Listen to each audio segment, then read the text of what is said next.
The Committee on Culture, Youth, Aging, Sports, and Parks is hereby called to order.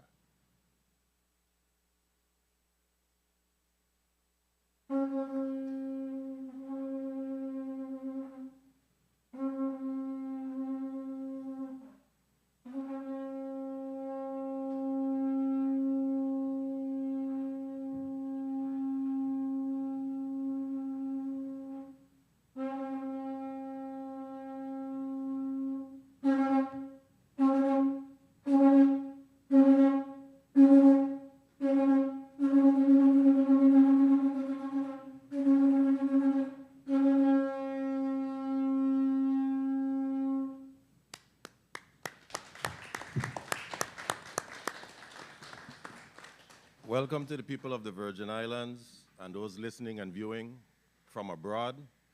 I am Senator Angel Bolkes Jr., the chairman of this committee, and you just heard the conch shell being blown by Mr. Emmanuel Manu Boyd, a lifelong St. Johnian and a dedicated member of the Virgin Islands community with a deep understanding of social, community, and government affairs, who was shaped for many years of experience under the guidance of Joel C. Reimer. Also, Mr. Emmanuel Boyd is a talented musician. He has composed songs and performed with bands such as Eddie and the Movements. And beyond music, he's actively participating in community initiatives and currently serves as the security supervisor at Gallows Point Resort and is a proud father of 2, grandfather of 3, and a devoted family man. Mr. Boyd carries himself with faith and integrity and is a God-fearing man. And I want to thank him for blowing the conch shell this year for the commencement of this committee, as we historically have been doing so since I've been the chair, as the conch shell represents a symbol of our emancipation and who we are in our cultural heritage. And I appreciate him giving us the opportunity to hear his conch shell blow. So thank you, Mr. Boyd, for your contribution. All right, so we want to start off here. I wanted to start off by saying that the Committee on Culture, Youth, Aging, Sports, and Parks of the 36th Legislature of the Virgin Islands is responsible for advancing initiatives that preserve our cultural heritage, supporting our young people, uplifting our senior citizens, and enhancing recreational opportunities for all. And this committee is focused on fostering policies and strengthening our community engagement, promoting youth empowerment, and ensuring the well-being of our elderly, and improving the developmental and maintenance of our parks and recreational facilities in the Virgin Islands. Now, today, we have 2 blocks, and in the first block, we are focusing on updates from the Department of Sports, Parks, and Recreation on the existing and needed programs and services and the facilities that impact the quality of life in the recreational space for the residents of St. John. And in Block 2, we'll have a report from the Department of Human Services focusing on the Senior Center here on St. John, the Head Start facility, the multi-purpose building on St. John, along with any available information about services that are currently in process or proposed plans for improvement of services on the island of St. John. And this hearing provides an opportunity for the members of this committee to assess any current gaps or challenges or the path forward in ensuring that equitable access to these programs and services that support our youth and seniors and the community of St. John is ready and available for the citizens of St. John. Before we start, I wanted to list out some house rules. I would like to outline that please keep your cell phones on silent or vibrate. I would also ask all of the testifiers to please consistently identify yourselves by your name and title for our in-house stenographer who is keeping record of today's meeting. I would also like to ask anyone who may be presently online to consider muting your microphones in the event that feedback seeps into this discussion this morning. Testifiers, remember again, every time you speak, your name and title for the in-house stenographer. Madam Clerk, may I please have the roll call?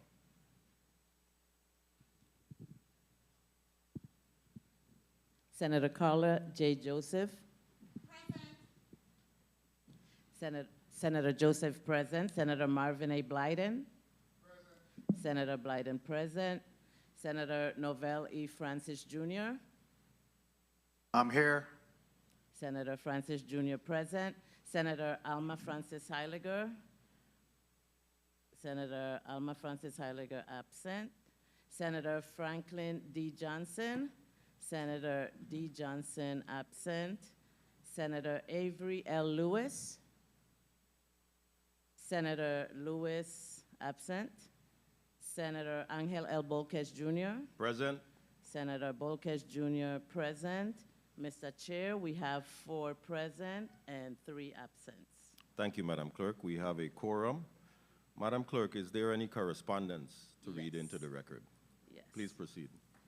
This one is from Senator Franklin D. Johnson to the Honorable Senator Angel L. Bolkes Jr., Committee on Culture, Youth, Aging, Sports, and Parks, 36th Legislature of the Virgin Islands, Capitol Building, Charlotte Amalie, P.O. Box 1690, St. Thomas, VI 00804. And this is regarding the Honorable Senator Franklin D. Johnson's excuse letter. Dear Senator Angel L. Bolkes Jr., due to an unforeseen scheduling conflict, I am unable to attend the Committee on Culture, Youth, Aging, Sports, and Parks hearing scheduled for Friday, February 21st, 2025. I apologize in advance for any inconvenience this may have caused. Please forward all documents distributed at the hearing to my office. Thank you for your understanding in this matter. Senator Franklin D. Johnson, Senator 36th Legislature of the Virgin Islands. Also have to the Honorable Angel L. Bolkes Jr., 36th Legislature, Chairman on Culture, Youth, Aging, Sports, and Parks. Greetings, Senator Bolkes. Please note for the records, I will be tardy to the Committee on Culture, Youth, Aging, Sports, and Parks, scheduled for 10 a.m. on Friday, February 21st, 2025, in the Cleon H. Creaky Legislative Conference Room. Due to a previously scheduled appointment, I will arrive as soon as possible. Thank you for your understanding. Senator Alma Francis Heiliger, 36th Legislature, Member, Committee on Culture, Youth, Aging, Sports, and Parks. Mr. Chair, this concludes the reading of the letters. Thank you, Madam Clerk. I just received update that Senator Lewis is traveling and will be with us shortly. He's on the boat currently. Madam Clerk, can you please read the agenda into the record? The Committee on Culture, Youth, Aging, Sports, and Parks will convene a hearing on Friday, February 21st, 2025 at 10 a.m. at the Cleon Creaky Legislative Annex on St. John. The purpose of the hearing is to receive testimony and updates from the Department of Sports, Parks, and Recreation on youth and aging services and programs for St. John.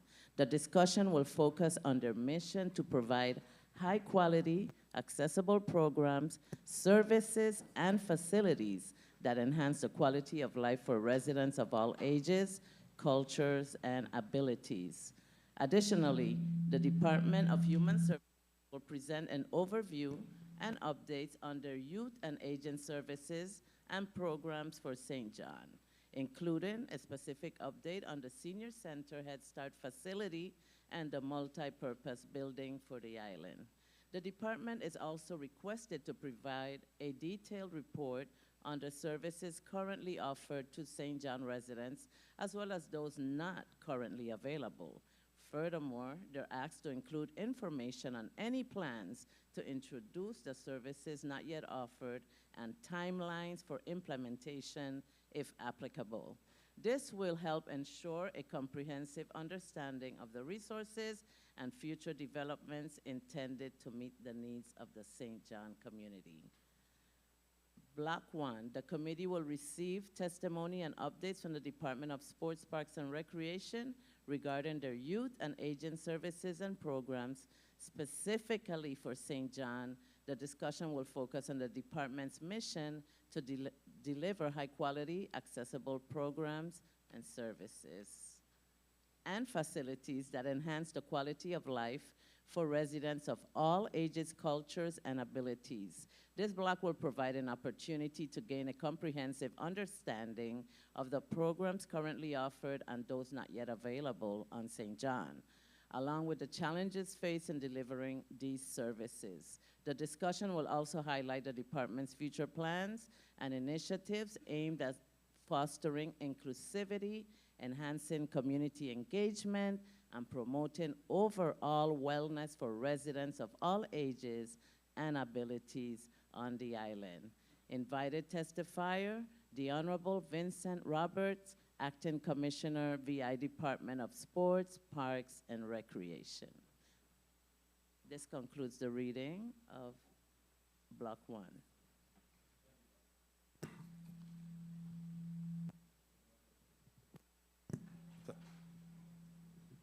Thank you, Madam Clerk. Getting a slight feedback here. Would ask the media division to turn down the mic a little bit. Thank you, media.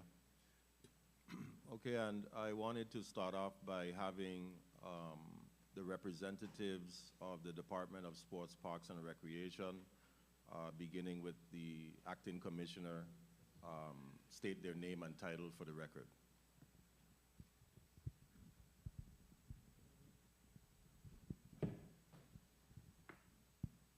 Morning, Vincent Roberts, Acting Commissioner, Department of Sports, Park and Recreation.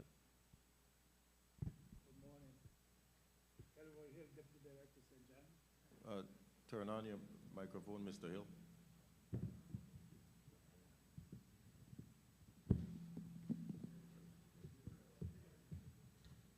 Elroy Hill, Deputy Director, St. John. Morning, my name is Isaiah Thomas. I'm the Youth Community Coordinator for the District of St. Thomas and St. John. Okay, very well, thank you.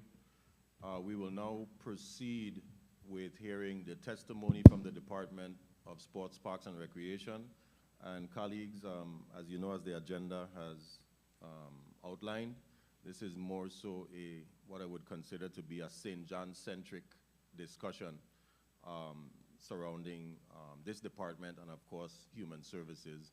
I know sometimes we may express our concerns in other areas, but I would ask respectfully that we try to remain in the St. John-centric space during this discussion. Please proceed, Acting Commissioner Roberts. Good day, Honorable Angel Borges Jr., Chairman of the Committee on Culture, Youth, Aging, Sports, and Parks of the 36th Legislature of the Virgin Islands of the United States. Honorable Senators, Central Staff, and the listening and viewing audience. I am Vincent Roberts, Acting Commissioner of the Department of Sports, Parks, and Recreation, here to provide testimony and updates regarding the department's programs, initiatives, facilities, and challenges on the island of St. John. Allow me to introduce the members of my leadership team who are present today. Mr. Elroy Hill, Deputy Director, St. John, and Mr. Isaiah Thomas, Youth Community Coordinator, St. Thomas, St. John District. Recovery and capital projects. We are thankful that our Federal Emergency Management Agency, FEMA, projects are steadily advancing in the restoration of our storm-damaged facilities. The DSPR recovery team is continuously working diligently to bring each of our projects closer to completion. DSPR has 4 FEMA projects in St. John, of which 2 have been completed and 2 are in the A&E phase. Hurricane-related repairs at the Cruise Bay tennis courts and Orville Brown basketball courts have been completed, as well as resurfacing and restriping of the courts. Pickleball lines were also included in the restriping of the Cruise Bay tennis courts. The A&E of the St. John Recreational Center in St. John is approximately 90% completed, as drawings were submitted to FEMA for approval. Once approved, the renovated facility will be utilized as a community-safe room, specifically designed and constructed to resist wind pressure and windborne debris impacts to provide life safety protection. A&E for Winston Wells Park is also at 90%. These designs will only address repairs to the bleachers, concession, and a second floor press box. The bar field is still occupied by VI Department of Education modular classrooms. However, when the facility is returned to the department, we will move forward with our hurricane-related repairs. The department is utilizing insurance proceeds and a sub-award grant of $1 million from the Department of Commerce Economic Development Administration, EDA, grant award number 0179-15177 to perform repairs to Oppenheimer Beach facility for revitalization and coast protection. A&E for this project is in progress. A task order for a geotechnical study was recently signed. This study is needed to assist in designing the Department of Acting Commissioner, I think you have to pull the mic a little closer, or perhaps media can turn up the mic a little bit. We're receiving some statements online that your voice is low. And if you can go back 1 or 2 sentences from where you were and then proceed.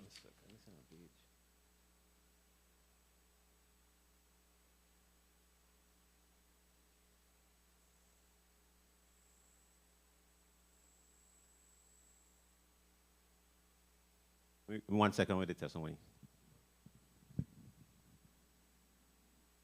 We'll take a quick break, 2-minute recess, and be right back. Committee on Culture, Youth, Aging, Sports, and Parks goes on a 2-minute recess.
Senator. You good?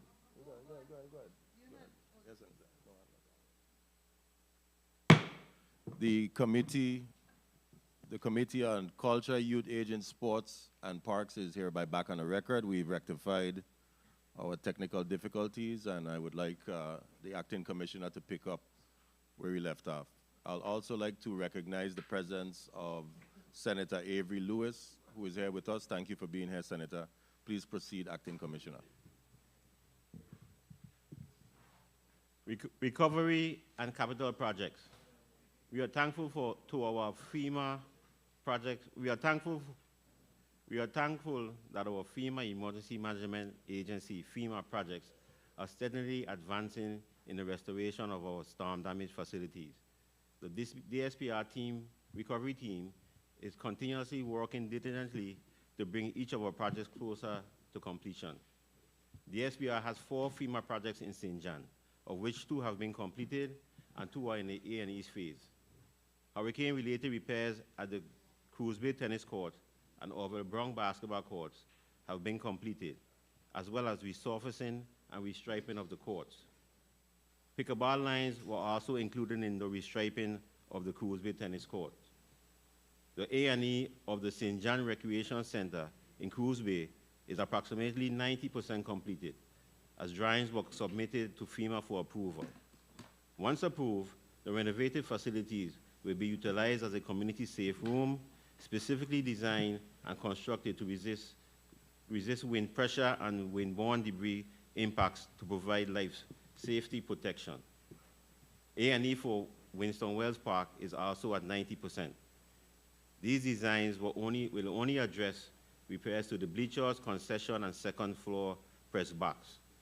The ball field is still occupied by VIE Department of Education modular classrooms. However, when the facilities return to the department, we will move forward with our hurricane-related repairs.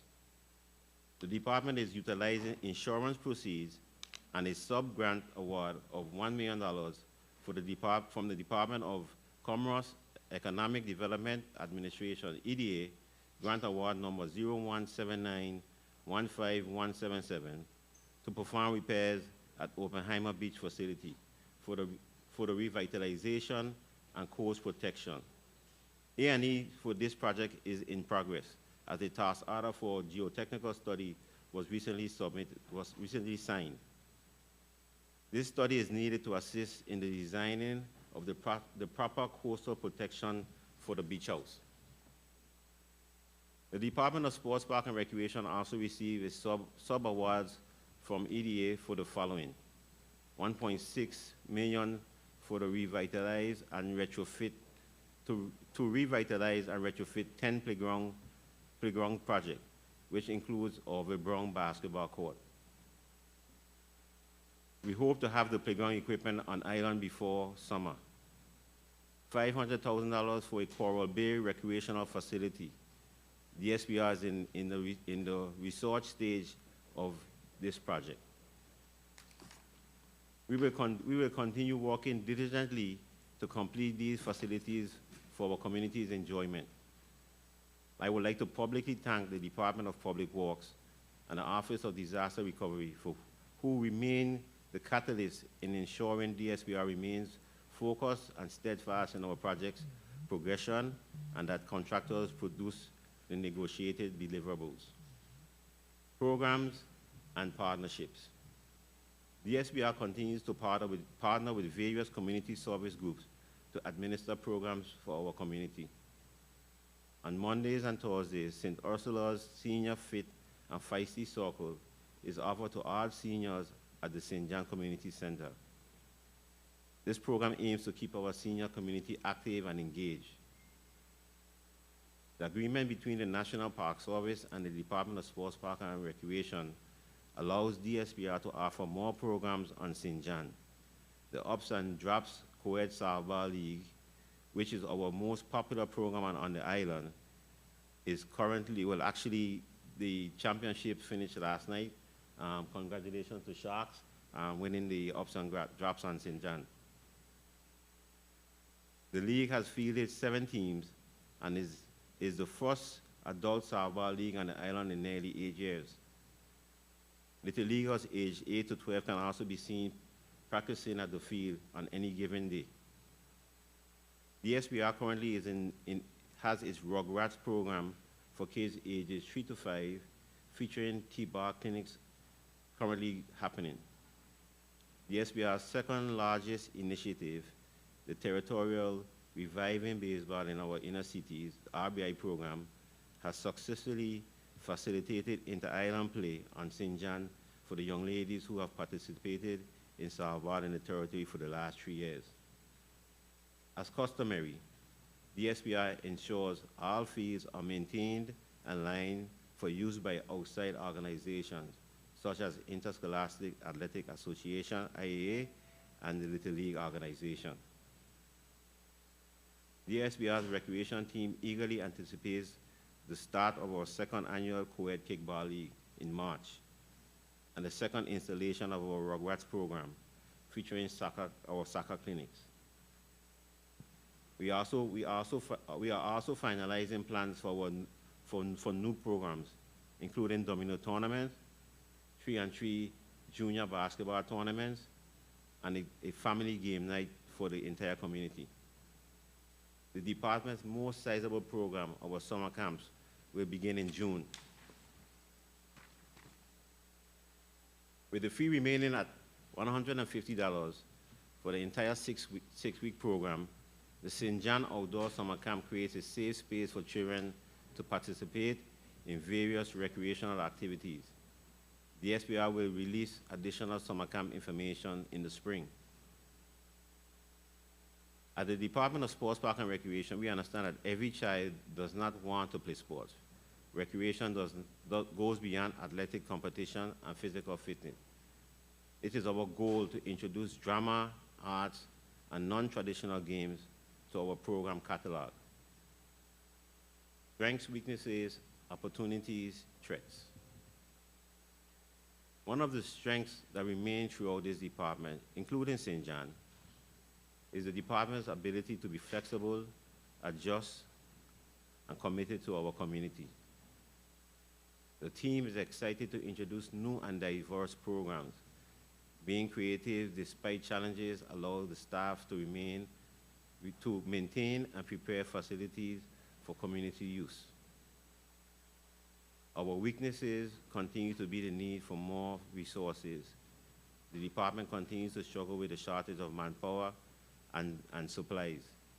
Recent equipment purchases have helped bridge the gap with the time it takes to complete projects. I intend to include a request for additional personnel and equipment in the department's proposed fiscal 2026 budget to continue bridging that gap. The SPR is excited to have the opportunity to offer more programs and recreational spaces for our community's enjoyment. With FEMA repairs completed at the Cruz Bay Tennis Court and Orville Brown Basketball Court and the National Park, Ballpark, this also creates the opportunity for DSPR to perform beautification projects at our facilities, including adding new signage and landscaping. The major threat to this department is the inability to attract and retain energetic, qualified, and dependable personnel. Employee shortage threatens our ability to serve the community to our full potential. The current staff on St. John consists of 1 office staff, 3 recreational staff, 3 grounds and maintenance staff. This threatens programs and facility upkeep. Those salaries continue to be the biggest hurdle. Finally, I want to thank the men and women of the Department of Sports, Park, and Recreation who come to work day in and day out to make a difference in the lives of the people of the territory and our visitors. The individuals who work long, late hours and who do so with a sense of pride. I genuinely appreciate and thank every employee in this department. Thank you. Thank you. This concludes my testimony. I stand ready to answer any questions you may have. Okay, thank you for your testimony, Acting Commissioner Roberts. Before we go into our 5-minute round, the order would be Senator Marvin Blyden, Senator Carla Joseph, Senator Novell Francis Jr., and then Senator Avery Lewis. Each member would have 5 minutes to ask questions to the testifying panel from the Department of Sports, Parks, and Recreation. Acting Commissioner, I did not hear you speak about the park. I know that you have vendors in the park as well. I know that's not necessarily a youth or aging, but I was expecting to hear a little bit about that, as it's a St. John-centric discussion about the department's operations. How is that going for the department right now? Is everybody complying? Are there any issues?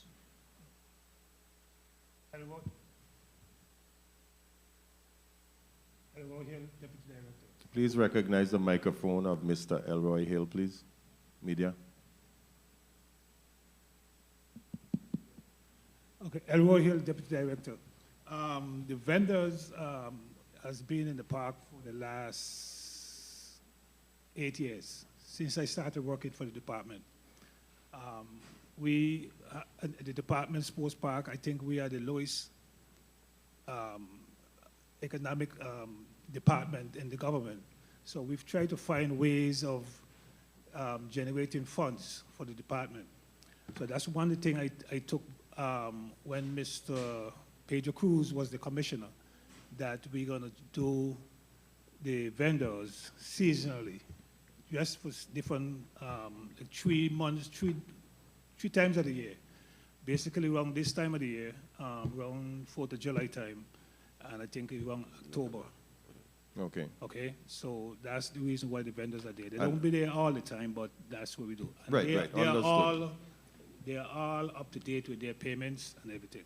Okay, very good. And as you mentioned, it's a revenue generator, and this leads me to my next question, because Oppenheimer, the beach facility there, is likely one of your only, most, unless there's a summer program or something, Right. your only revenue generators. And historically, it's always been a place where families of, St. Johnians would be able to go there to use the facilities, to have birthdays, wedding receptions, stuff, And we haven't been able to do that because the facility now is having some issues. And I know that the department received $1 million grant from the Economic Development Administration for that facility, for its revitalization. So I wanted to know what are the efforts in that area, and if there's any hard date, of expectation that we could start seeing some work. Yeah, well, based on the testimony we have, was heard in the testimony, we are waiting for some of the engineers to finish doing what they're doing before we could move forward. As soon as that's done, then the project will be moving forward. We already got drawings and stuff already, but we need to check with the soil or whatever they need to check. Because you know where the property is at. It's on the beach. It's right there on the beach. So we got to make sure that everything is on the up and up before we can move forward. I believe that facility has been down before the storms. So if I may, yes. Senator, one of the issues we had with Oppenheimer is the location. So we didn't receive any kind of FEMA funding because of the location of the facility. As far as insurance proceeds, I think we had like $79,000, which was not enough to complete or even do repairs to the facility. So with us getting the grant, which includes making sure that we protect the erosion and the building not falling in the water, it requires us to do a geotechnical study. We started the process. We had a vendor in place, and that vendor passed away.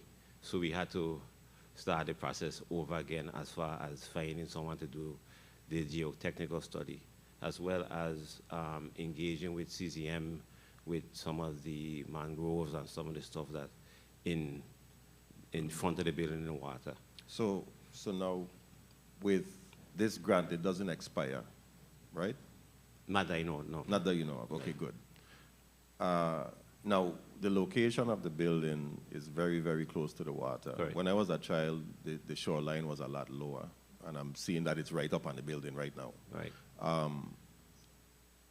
Perhaps demolishing it and moving the facility further up would be the best. That's a suggestion. Because if you build in the same place, likely 20 years from now, the water might be around the building. So, something to consider. To your point, the geotechnical study and assessment. To determine how to protect the building from the breaking of the waves and that kind of stuff. Yeah. Moving the building will require a lot more funding. Well, yeah, I mean, but it's our only Yeah. facility for the island of St. John. It's the only one. You know, I, for one, will be willing to do what I need to do to try to make that happen. I can't speak for anybody else, but, and I'll be going to a point of information for Senator Joseph. But, you know, we have that $1 million. Hopefully it doesn't expire, but we could still go out and look for other grants and federal assistance, even though it may be in a tsunami zone. But, you know, Right. they have to also understand that this is our only recreational facility on the shoreline. So perhaps there may be some consideration or extenuating circumstance that they would actually work with us on that. Senator Joseph, you're recognized for your point of information. Please recognize the microphone of Senator Joseph. Thank you so.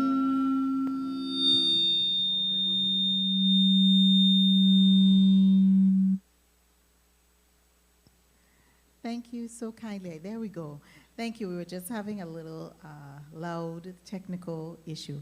Thank you so much, Mr. Chairman, and a pleasant good morning to the team of the Department of Sports, Park, and Recreation. I want to just go quickly because I know Acting Commissioner Roberts, your background is in construction, and so he does have that background, dabbling in there. So the geotechnical studies is critical because, why? Because it's the sandy area and the shifting of the sand. So when is it going to be completed?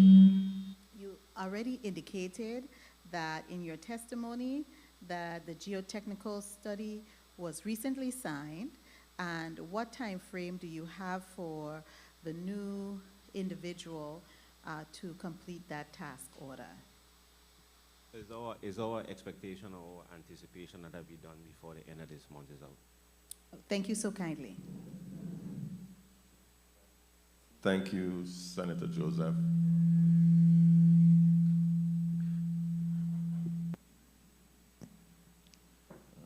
Okay, we're good? Okay.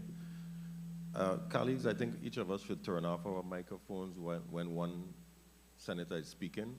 Maybe that would help with the feedback issue. If it persists, then we'll go on a recess. But we're going to move forward now to Senator Marvin Blyden. You're recognized for your 5 minutes. Thank you so much, Mr. Chair. Good morning to my colleagues, listening and viewing audiences, staff, central staff, good morning. Acting Commissioner Roberts and your supporting staff there with you, and thank you for the testimony. Short but to the point. In respect to your testimony on page 2, you spoke to the recovery and capital projects, in particular FEMA, and you said you have 4 projects. How much projects do you have in terms of FEMA on the island of St. John? 4 total? Yes. Okay. And can you succinctly tell me what they are, which ones? Well, we completed the Orville Brown basketball court, Okay, the Cruz Bay tennis court. okay. We have is the community center, the Cruz Bay Community Center, and the Winston Wells Park. The community center, is that completed? No, we are in the A&E in completed is only two are in the A&E stage. Okay. I want to talk about the community center right quick. Talk Okay. to Mr. Hill, speak to that briefly, because we've been speaking about that for a while, and that was your brainchild. Talk to me, please. As of One of your brainchild. Talk to me. Elroy Hill, Deputy Director. As of now, as I say, we are in the process of waiting on FEMA. We already put the over 30% in. They came back and said we needed to do some extra stuff. We did that. So as of now, everything is in FEMA hands right now, waiting for them to give us the okay to move forward. If I may add, Senator. Please. One of the issues is we had to downsize the designs to meet the funding that we had. So once we did that, everything was submitted to FEMA for their approval of the drawings so we could move forward. Wow. It's been a while. I think it's taking too long because the community center played a pivotal role in St. John in terms of community activities. Nonetheless, I look forward to that project moving forward. Yeah, it's not us. It's, trust me, it's not sports park and rec. It's, you know, we're doing our part. Okay, let's talk about Corby then. In respect to the recreational facility, that $500,000 was put into that project. But you said it's at the research stage. What does research stage mean? What we talk? Hello. So we actually don't have any land that's under the department in Coral Bay. So when I say in the research stage, we're just trying to identify where we would put the community center, what size it would need to be, how many people it would need to be able to target over there in Coral Bay. So I know there is a scaled land in St. John, but are there any individuals within that space that you have reached out to in terms of seeing what can be done in terms of purchasing a land or leasing a land or what have you? There's no one, nothing? Well, there's I know the church have land over there, and we know Guy Benjamin, the Moravian church have land over there, and I also know the Guy Benjamin school was over there. So those are two opportunities to have a discussion and see how we could make that happen. We need to make that happen. Okay, let me ask you also in respect to, you talked about various community organizations that administers program in a community in St. John. How many of those community organizations that do you work with or partner with to advance those type of programs in St. John? How many partners do you have? Mr. Do you Hill know? or Mr. Thomas could answer. For one, Deputy Director St. John, me myself, as I say, as the president of the Saharbal Federation, I have also worked for the department, so we have done a lot of stuff through the federation, and we try to partner with, right now we're working with a couple of people with the tennis court with the pickleball, and try to get, we did a small program during the summer. Into the mic, summer Mr. camp. Hill. Okay, we did a small program for the summer, during the summer camp. So that's the sort of stuff we're going to be working with to get the community more involved with us because of the lack of manpower that we got. Okay? Okay, very well. In closing, you spoke about, Commissioner, you spoke about one of your weakness is manpower and equipment, resources, etc. How many employees do you have, number one? Number two, how many manpower in terms of shortage are you? And what type of equipment or materials are you in need of? And that should be my line of questioning. As far as St. John is concerned? Or Of course, St. John. Okay. Like we talking about St. John today in yeah, Love City. yeah, We in Love that's City. okay. We talking about Love City. I think previously, right now we have we have one grounds worker right now. We had two. One just retired. Right. Okay, so we're hoping to keep that position to fill that. St. John is a little bit different from St. Croix and St. Thomas because we here at St. John, we basically do everything. Okay, me myself and Mr. Reed right behind me. Okay, we all over. Okay, so in order to get things done, sometimes we have to rely on some of the local people that we know, contractors or whoever. We might be able to get certain things done. So that's what we do here on the island. So we have two other recreation leaders working under Mr. Thomas, and one mechanic. Well, he does grounds mechanic. Okay, so it's kind of unique. It's kind of unique here. What's the number that you need in terms of manpower for St. John? That's all I need to know. We got need with at least two more recreation leaders I'm not a grounds person. Thank you so much. I won't abuse my time. Thank you so much, Mr. Chair, for the time. Thank Time you. for responses. Thank you, Senator Blyden. We have a point of information from Senator Avery Lewis. You're recognized. Turn on the mic.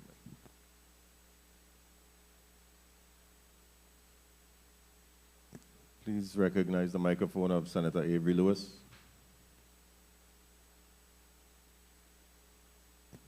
Okay, while media is figuring that out, I did have a follow-up to Senator Blyden's inquiry concerning the recreational center. How much money is obligated for that rec center?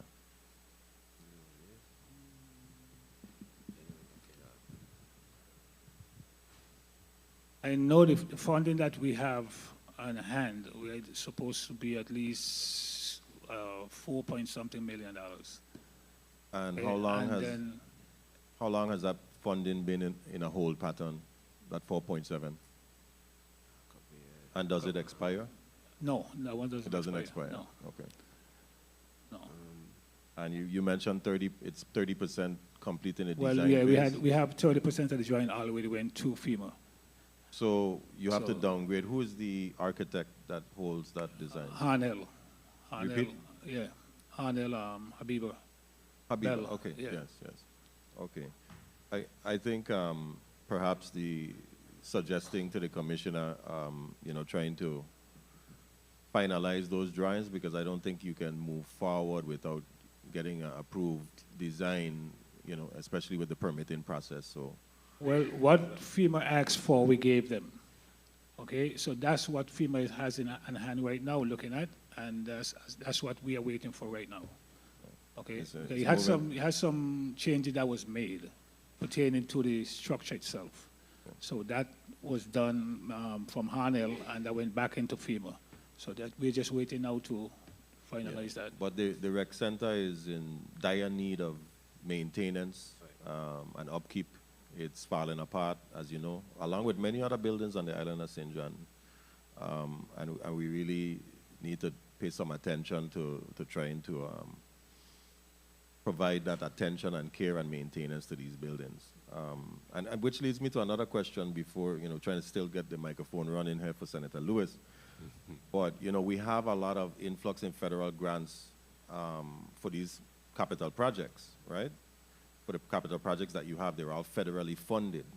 But it also leads me to be concerned about the long-term sustainability plan when it surrounds maintenance of these facilities, because as you saw in our schools, this body ended up passing the Division of Schools Maintenance, which would assist in the maintenance of our schools.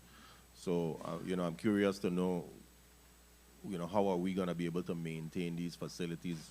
And that goes for across the Virgin Islands, even though I'm talking about St. John right now today.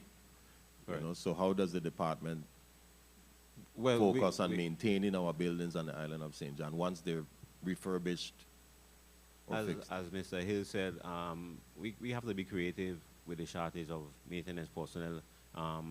We try to do a lot of stuff, subcontract a lot of stuff or get a lot of stuff done outside the department. That's only how we are able to maintain and keep up with our facilities is to do a lot of the things outside of the department workforce. Okay, thank you. What? Senator Lewis, you're recognized for your point of information. Yes, good morning. Good morning, Mr. Roberts and the team, AC Roberts and the team. Morning. Mr. Roberts, I believe every day is a learning moment. And a lot of times we use some acronyms and jargons and things in here that the community don't know. And we tout in A&E. Could you just educate the community? I know what is it, but just tell the community what A&E means, please. Architecture and engineering. Thank you. Thank you, Mr. Thank you for the clarification, Senator Lewis. Now we'll move forward to Senator Carla Joseph. You're recognized for your 5 minutes.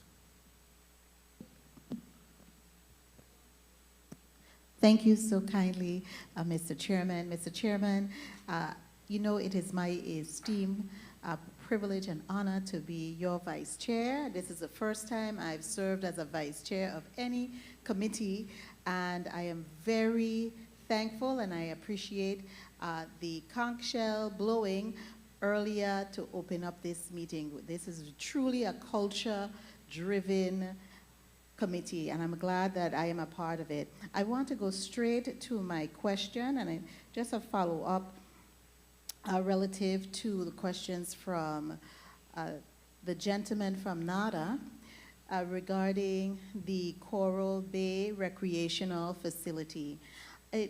You mentioned the Moravian Church. The Moravian Church, I'm a Moravian, everybody knows that, and so are you, acting commissioner. And so it would behoove you to get in contact with Ms., and I will give you his information because they have the wherewithal. You're not coming empty-handed. You have $500,000 there for this recreational facility to serve our people who are far in Coral Bay. So I will be able to provide you with that, and I'm sure you will be very diligent and it will be well received if you go there.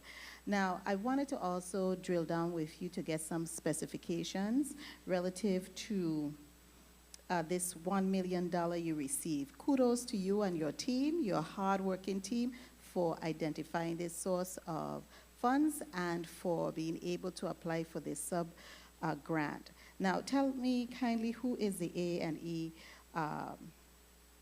company, vendor, that you're utilizing for the Oppenheimer revitalization project? Right now, Kindly say your name. Roy Hill, Deputy Director. Continue.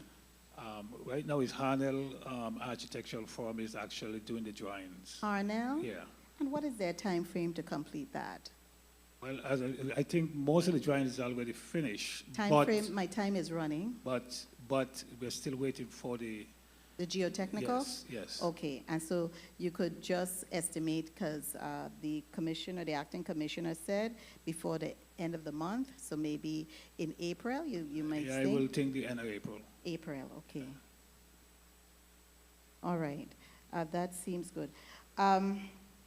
Then I also wanted to ask a question relative to the EDA. Commissioner, with these grants, I really must commend you and your team, Acting Commissioner, with these grants that you have gotten from it's the U.S. Department, correct? Correct. It's, okay. So is there any match, local match, or how are the funds managed? Do we have to help you provide a local match for these funds, or is it just all of this money is able to be used without a match? As far as I understand, we don't have a local match, but I could get information to you. Okay, great. Okay. And then when you are getting that information, also find out whether or not if it's reimbursable, meaning that we would have to pay out cash, or it's a straight drawdown that you do in the system and you could pull down the money. Okay, so you don't know that yet? No, I could get the information. Yeah, please supply if it's reimbursable, or you could just draw down. So that's helpful, and I'm going to really be following and monitoring this project. I have been to Oppenheimer Beach a number of times, and I really enjoy that beach. I haven't been there 1 for minute. years. Okay, now I wanted to, thank you so much. Now I wanted to also ask you about the summer programs that you have here slated, that you said you'll be coming out with a schedule. What are the ages of the young people you're accepting for your summer program over here? The age for the our... age ranges. What age ranges six- are you accepting? 30 Six. seconds. 6 to 14. 6 to 14. Yes. I would like to thank you for your testimony. Note that I will be supporting your bid when you want to come and get additional funding to support this department, because you meet a gap. I think all of you are all-arounder. Thank you so much, Mr. Chairman, for the time. Thank you, Senator Joseph. Point of information, Senator Marvin Blyden. Thank you. Thank you, Mr. Chair. Acting Commissioner Rich Roberts, in respect to the last speaker, the young lady from Bavoni and housing. How many students participate in summer program in St. John? How many students do you have? Because I know it's practically full. Yeah, what the number? we average about between 40 to 60 summer campers in St. John. And do you have a waiting list, or it accommodates everyone? We try to accommodate everyone. Mr. Hill don't allow me to send no child back, so we normally close some of the other camps on the other islands, but St. John, we don't normally close it. That's a beautiful thing. Thank you so much for that, and thank you so much, Mr. Chair. Yeah, thank you, Senator Blyden. And I see that the department still remains at 150 for 6 weeks, which is a very good rate, I would say. But have you run into any situations when you have, a family that is low income and they may not be able to meet, and you sort of make some wiggle room to help them out? Does the department do that in some cases? Elroy Hill, Deputy Director. What we do in St. John, I think we do it in St. Thomas too, right? Is if you have 3 siblings, I think the first one pays like 150 and the others pay like 75 or something like that. And Vincent Roberts as acting commissioner, Human Services also picks up some of the slack with some of those situations as well. Excellent, excellent. I'm happy to hear that. Okay. And I appreciate to hear that you're collaborating with Human Services as well, which we'll have them later here with us as well. So that's excellent. Now, the Ups and Downs Co-Ed Softball League, major success, obviously. You said the last game was last night for the championship. Are you planning to expand on any other type of adult league activities, if that? Yeah, we have the kickball, the co-ed kickball that's to be coming up mid-March. And that's our adult league as well. So we just kind of picking back off the ups and drops softball, and we're going right into kickball. Okay, excellent, excellent. And I know you have your offerings for the youth as well. So I'm happy that you're also reciprocating on the adult side as well. So that's good news. So we're going to shift over to the District of St. Croix. And we have our Finance Chair, Senator Novell Francis Jr. You're now recognized for your 5 minutes. Thank you very much, the Chair, and good morning to my colleagues, good morning to the people of the Virgin Islands, and of course, good morning to our testifiers and Department of Sports, Park, and Recreation.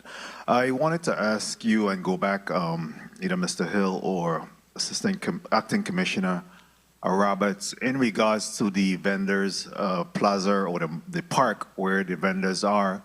Obviously, I heard the conversation, it's been 8 years, but is there any attempt, any conversation about how do we scale back vendors? The vendors in the park, of course, it's counterproductive to have vendors in a park if we're calling it a park, or either we're going to switch it to a vendors plaza.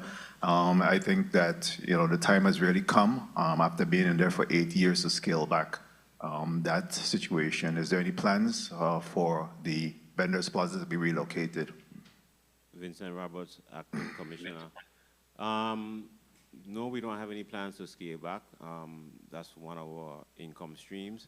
What we try to do is quarterly. The plan is every 6 weeks for a quarter is when we have the vendors in there. So they're not permanent, they're not in there all the time. It's just 6 weeks every quarter.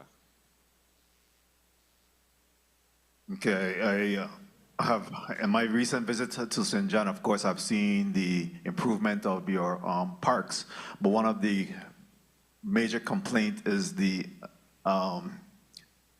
inability for individuals to really enjoy the park, and that in fact the vendors plaza continue to be a challenge there.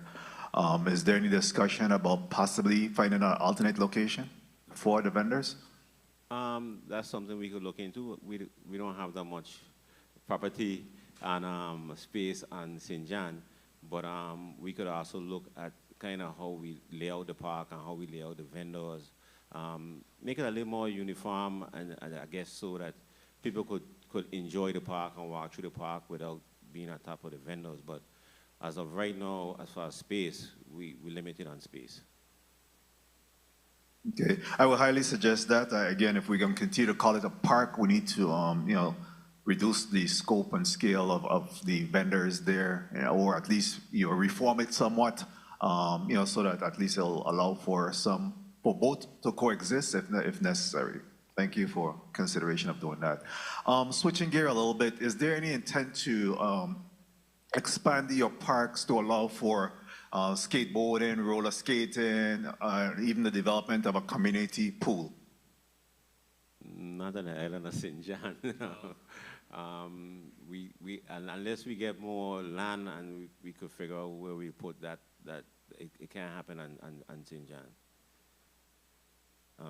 No, you're that restricted and locked. We definitely kind of restricted as far as property and areas to put that something like that. Even in the park areas, isn't there a location perhaps that they could be cordoned off to allow for skateboarding and develop a skateboarding area? In what area?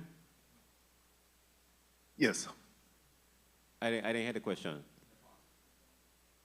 I was asking whether or not even in some of the park areas right now that currently exist, is there an opportunity for the skateboard location to be established there? No, we don't. It's a tennis court and a basketball court. We don't really have the space. And by the basketball court, the area that we are about to put in a playground. 1 minute. So we really limited on space. Okay. I heard in your testimony you talk about having 3 groundskeepers, and obviously I know that the poor salary continue to be a hindrance in you being able to establish that. Is there any discussion about how do you fit the situation with their salaries? Is there a stipend? How do you address the low salaries that you continue to see for your groundkeeper and most of the recreational employees as well? My last conversation with our HR personnel was, I think there was some kind of negotiation going on with the unions. That is a union issue that needs to be addressed through the union. So my recommendation to her was to try to get involved in those discussions, because as of right now, any employee that we attain or we get doesn't stay because somebody coming along and offer them more money, and we losing them left and right. Mr. Chair, I heard my time call. Can I just wrap up? I have a rebuttal to what was just said and also one further question. Please proceed. Thank you very much. In regards to the salary, acting commissioner, that's your department, you're in charge of it, and the unions or Office of Collective have to be guided by you. If it's difficult for you to be able to retain employees based on their salaries, then you will have to be at the forefront to demand higher salaries for those individuals. I've been a commissioner myself, and we have to, again, advocate to ensure that our employees are adequately compensated and taken care of. So you're going to have to be able to push that issue outside of the unions and, of course, with Office of Collective Bargaining to demand better pay for your employees. What do you say to that? I agree. Duly noted. Very well, thank you. And my last question on this particular round, how many lifeguards do you have on the island of St. John? We don't have any lifeguards on the island of St. John. We have 2 on St. Thomas. We have 2 openings right now for lifeguards. We only had two people that qualified, and none of them showed up for the interview. Okay. Is that something that you're working on? I mean, you have a lot of shores there. I mean, we're going to put it back out. We try to advertise. We try to promote. The lifeguard pays a lot more than grounds and maintenance. So we were assuming that would be a position that would attract more people, but it didn't attract as much people that we thought it would have. Very well, thank you for your responses. Thank you, Mr. Chair, for the time and opportunity. Thank you, Senator Francis Jr. And I want to follow up on Senator Francis Jr.'s inquiry concerning lifeguards. What is the salary offered for lifeguards by the department? I believe the salary is $40,000. 40,000, okay. I've had a number of meetings with the National Park Service concerning the implementation of a 3% transaction fee and so forth, but we ended up talking about lifeguards because we've seen a number of drownings happen. And most recently, I believe about 2 weeks ago, 2.5 weeks ago, somewhere around that time frame, we saw the last one. The National Park Service has lifeguards that they hire, and they're training lifeguards as well. So I even spoke to the superintendent about collaborating with the department, and she was open to it. So I bring that to you openly because perhaps you should reach out to them because they're also training lifeguards, and these lifeguards that are going to be trained will likely need to be placed. I'm not sure if they would collaborate with you with a memorandum of some sort and try to assist with that endeavor, especially for St. John. Oppenheimer is our beach, and people swim there. So it would be good for us to at least have a lifeguard on that beach, or even collaborate with them to be able to assist or vice versa. Mr. Hill? Yeah, Elroy Hill, Deputy Director. You know, well, Oppenheimer is a funny situation because it's more private. It's a private, the part of it where we manage basically is under the Department of Sports Park, but the beach basically is a private beach. Okay, so I have to correct you. No. When I say private, I mean no beach on the Virgin Islands. No, yeah, I mean that. Right? I don't mean that they are owned, but the property adjacent to the beach is private. Yes, Okay, that's correct. so what we do during like summer camp and stuff like that, we partner with the Friends of the Park, and when we do our swim lessons and stuff like that, I think like 2-3 times a week, we get lifeguards from the Friends of the Park. They get lifeguards. They actually pay the lifeguards. Okay, that's for the 6 weeks of the program. Okay, but during the last of like now, I don't see how it's going to work because the lifeguards have to manage the whole beach. Okay, now it's not just where we call Oppenheimer, that area.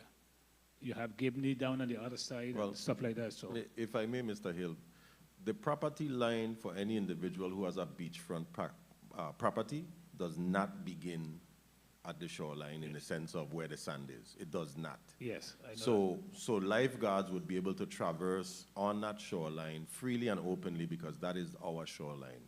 The property line would start behind that, probably 10, 15 feet from where the water touches the sand. But that shoreline itself belongs to the government of the Virgin Islands, to the people of the Virgin Islands. So I wouldn't see, I don't know how any property owner would try to fight that, and they likely wouldn't win. Well, I hope so. Yeah. Senator Avery Lewis, you're recognized for your 5 minutes. Good morning again. Good morning, colleagues. Good morning, testifiers. Good morning, Virgin Islands. Mr. Roberts, sometimes we got to speak up and let people know what's going on. Let the people know you've been in the high schools recruiting lifeguards, you've been in UVI recruiting lifeguards, nobody's showing up. Tell the people you've been trying. I saw a Megan's billboard one time, you've been trying. Tell the people, don't be shy, tell them today, you've been trying, you've been looking people to come. They stay an hour and they're gone. We train them, we certify them, they stay 2 weeks, then they're gone. Tell the people what's going on. Ain't that you ain't been trying? You are correct, Senator. We had some that stayed a week and decided to go back to the States. All kind of thing. They get certified. Red Cross comes certified and CPR, everything, the full gamut. And then they're gone. Everything? Anyhow, moving on. Mr. Roberts, we're talking about Oppenheimer. Since we're down on that line of questioning there about Oppenheimer, I know you have some plans to rebuild and retrofit your facility. But do we plan to really upgrade it so that when we reopen, that we could attract tourists and visitors alike, so they could be real comfortable? Internet, charging stations. We gotta be creative. This is a business now. We gotta make money. You talk about 8 vendors down in the plaza. I know how long it lasts. But what are we gonna do? So that is the plan. Our goal is to create an experience for visitors and the locals. Oppenheimer has the potential to be our biggest money maker for the department. I'm glad to hear that. We don't want to just put it back together and just put some wood on the roof and put some galvanized, and we want to make it an experience to include whether it's volleyball games and beach volleyball. We want to really create an experience at Oppenheimer that we could sustain ourselves from Oppenheimer as being one of our big revenue generating facilities. And don't tell OMB everything and then take some of your money. But anyhow, Mr. Thomas, you thought you were going to a question, right? You're going to tell the community today how your plans is for increasing sporting events on St. John.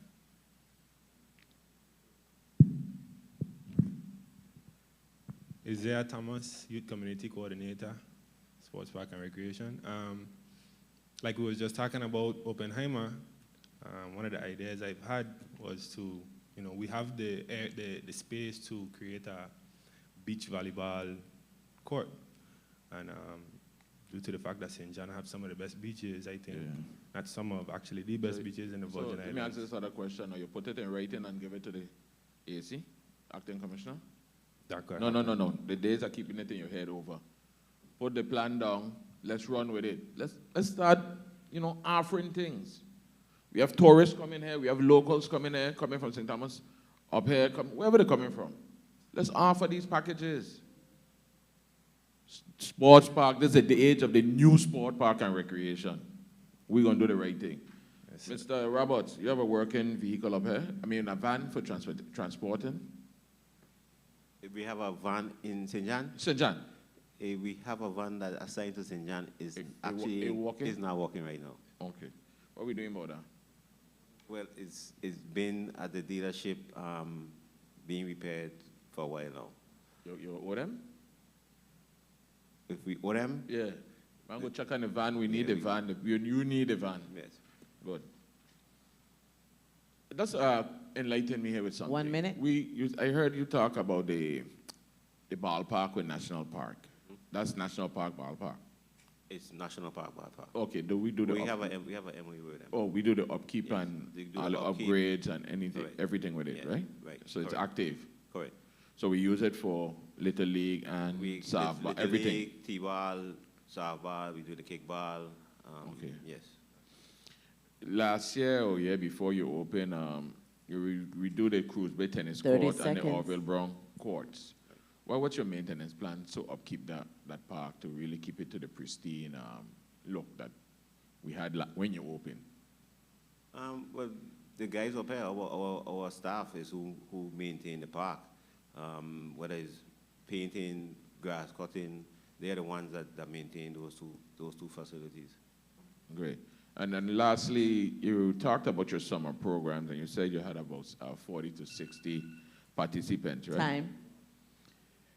Normally, what's the cost to host a summer program? We take a big loss when it comes to summer programs. We don't bring in nothing close to what we pay out. A summer camp itself might run the department close to $50,000 per summer camp, or depending on the camp, between 20 and 50, depending on the camp. So we definitely don't bring in nothing close to what we spend out on the camps. Okay, Mr. Chair, if I may, just one more question. Mr. Roberts, does the department have a website, a functioning website? Yes, we do. Okay, great. So pretty soon we're going to be seeing all the summer programs, not just in St. John, but territory-wide being advertised. Yes. Summer We have a website, we have a Facebook page, we have an Instagram page. Great. I do see the Facebook page, and I really, just on another note, like to commend, I don't know who does the,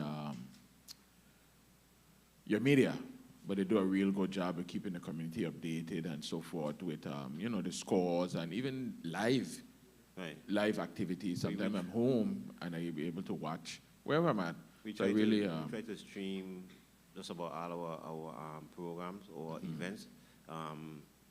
The adult ones get more views than the children. I mean, that's how it is, but we try to stream as much as possible on our 3 islands. Yeah, who's your media personnel? Joran Simmons. Caesar? Caesar. I would only option. The Poppy Show.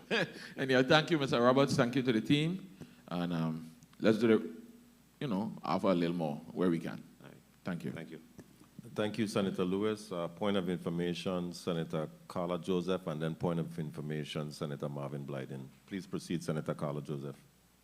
Thank you so much, Mr. Chairman. Commissioner, Acting Commissioner, you mentioned in questioning from the previous senator that you do suffer a loss with implementing the summer programs. Doesn't the legislature provide you with a subsidy to operate those summer programs? For our summer camps? Yes. No. Okay. All right. So include, I know in your, and that's what I was getting at. I know in your remarks you mentioned looking at making a budget and putting together a proposed budget for fiscal year 2026 that would be additional personnel and equipment. I would also recommend that you include that, the cost that you absorb to implement your summer programs in that as well. You never know. Okay. Okay, thank you so much. Thank you, Senator Joseph. Senator Marvin Blyden. Yes, thank you, Mr. Chair. Acting Commissioner Roberts, you spoke about your different sporting activities. I know we had the opening of Little League like a month ago. Place was packed around. Right.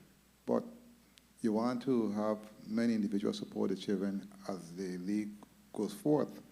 Scheduling, how do you get the schedule out to individuals? Because I myself will be looking for different games when I pass through, or sometimes I pass and just see the game and I go and support. But you need to put out an active schedule so we can support and be there for the children. And talk to me about how you do that with your team. So Little League is not actually under the department. I know that. So one of the things that we've been talking about and I've been discussing with my recreational staff is putting together a calendar, a sports calendar or a calendar for the year, getting with education, getting with the organizations outside of the government, and just trying to put together a calendar for the year so that everybody has a time, it works, that we're working together and we're not kind of stumbling over each other and kids have to choose one from the next. So that's one of the things that we really want to do is put a calendar together that everything flows, and after a while you will know exactly, well, it's March, that means basketball happening, it's February, it's football, whatever it is, so that the community just kind of get a groove of knowing the time of the year and what's going on. So that's one of the things we're trying to do. And it's your facilities, so you should have a calendar of the different activities because it makes sense and it works for everyone.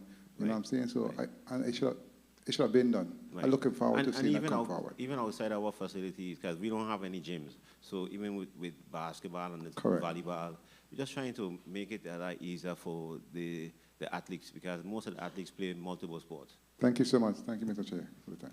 Thank you, Senator Blyden, and make sure you have a decent amount of games on the island of St. John as well.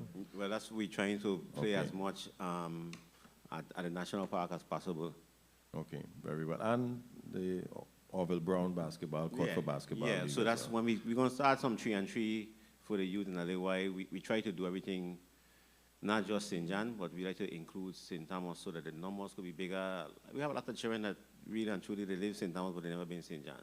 So we try to just get on the boat and come up here to play is a great experience for some of our children. And it's good for them. Yeah. It's good for children to be able to... And them friendships. To collaborate on that level and not, you know, not see the district divide, not see this island, that island, you know. So it's a very important part of their education and growing to be in a community. So that's very important. We have went through our first round, and we're going to do a quick fire round, maybe 2 minutes.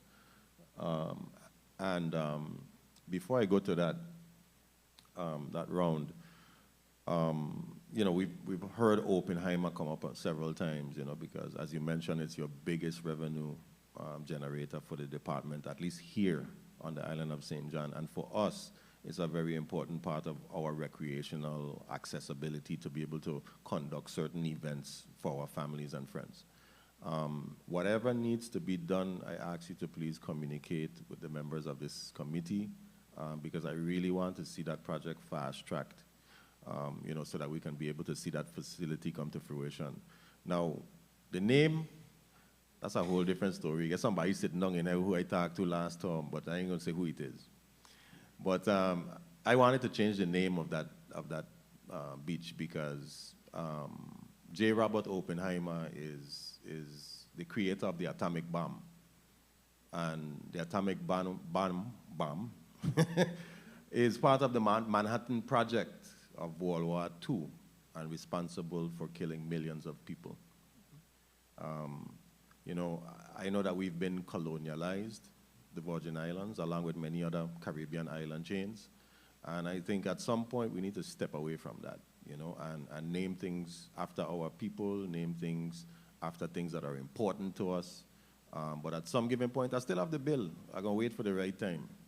But I think that needs to change, you know. I think that the time has come and passed for that, you know, but we'll see how it goes.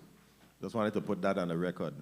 And before we go to Senator Marvin Blyden, who's first for the fire round, the Winston Wells ballpark. Obviously, it's still occupied by the Department of Education and will likely be occupied by them until we start seeing some movement with the new school. And at some given point in time, they're going to vacate the premises and occupy the new school. So I need to understand from you, Commissioner, at least right now, and I know, you know, that might be 4 years from now, based on, you know, permit process, building, and everything like that. As of right now, has the departments talked about what their plans are specifically for that area? And if so, you know, share that with us, or are you open to suggestions? I have not had a conversation about the field itself with education as far as the time frame. But as far as the bleachers and the concession on top, we are in the process of, like I said, getting those drawings done to repair that area. Mm-hmm. So those bleachers on top, the concession, we will go ahead and do our repairs and fix that area. I think a larger collaborative effort should be made to include yourself with the Department of Education, to sort of strategize or plan what we're going to do with that space. I know that there was a charrette of some sort by Love City Strong, maybe about a year, 2 years ago, that showed just some ideas, you know, input from the community about what they would like to see there. I don't know if you've ever seen it. No, I have not. If not, I would, you know, encourage you to reach out to them, or even, you know, speak to the Department of Education, because I think we need to collaborate and figure out what we want to do with this once it becomes available and for us to utilize. I have no issues with it becoming a park as well. We do have the St. John Community Center that's going to be, we just appropriated $10 million towards that, where you're going to have a state-of-the-art facility for recreational purposes and eventually move our carnivals in that space. But then we still need to think about what we're going to do with this space, and that's partially under your jurisdiction, collaboratively with the Department of Education. So something to think about. I'd like to recognize Senator Alma Francis Heilager for being here with us. Good to see you, Senator. We're in the second part of the fire round, so I'll give you 7 minutes, being that everyone had 5 minutes in the first round and we're doing a 2-minute now. Yeah, so we'll begin with Senator Marvin Blyden for 2 minutes. Thank you, Mr. Chair. And you should bring that legislation, because I also have one for Lindbergh Bay. Okay. And you'll hear more about it. But nonetheless, I have 3 quick questions for you, Commissioner. I'll start from the bottom of page 4. You spoke to your SWOT analysis, strengths, weaknesses, opportunities, and threats, right? And you said one of your major threats to the department is the inability to attract and retain energetic and qualified and dependable personnel. I know at many of your different sporting activities that the department puts forth, there are a lot of volunteers, many, many volunteers that are, matter of fact, who run those programs. And they have all of those qualities in terms of what you need. Have you ever reached out to any of those individuals to assist or see if they want to come on board to help? To be an employee of the department? Yeah, yes, we've reached out, and a lot of them normally reach out to us. Okay. But when they hear the salary, okay, it doesn't stick. You know, it doesn't make you want to. But why I ask that? Because most of them, to me, do it from the heart. It's right. Not about the money, you know. So that's why I asked the question. So we'll have a further discussion. Yeah, yeah. Okay. Also, another question on the same page. You spoke to in respect to children that 30 seconds. That participate in a space that goes beyond athletic competition, but you, as you say, you have other plans in terms of other programs, which is to introduce like drama, arts, non-traditional games to your program and your catalog. When do you plan to do that? Well, we're in the process of doing that. One of the things Mr. Thomas is doing right now is help, along with maintenance, we're constructing some cornhole, some of those other non-traditional games that you now see popular on TV. We're just trying to get equipment so we could start rolling them out.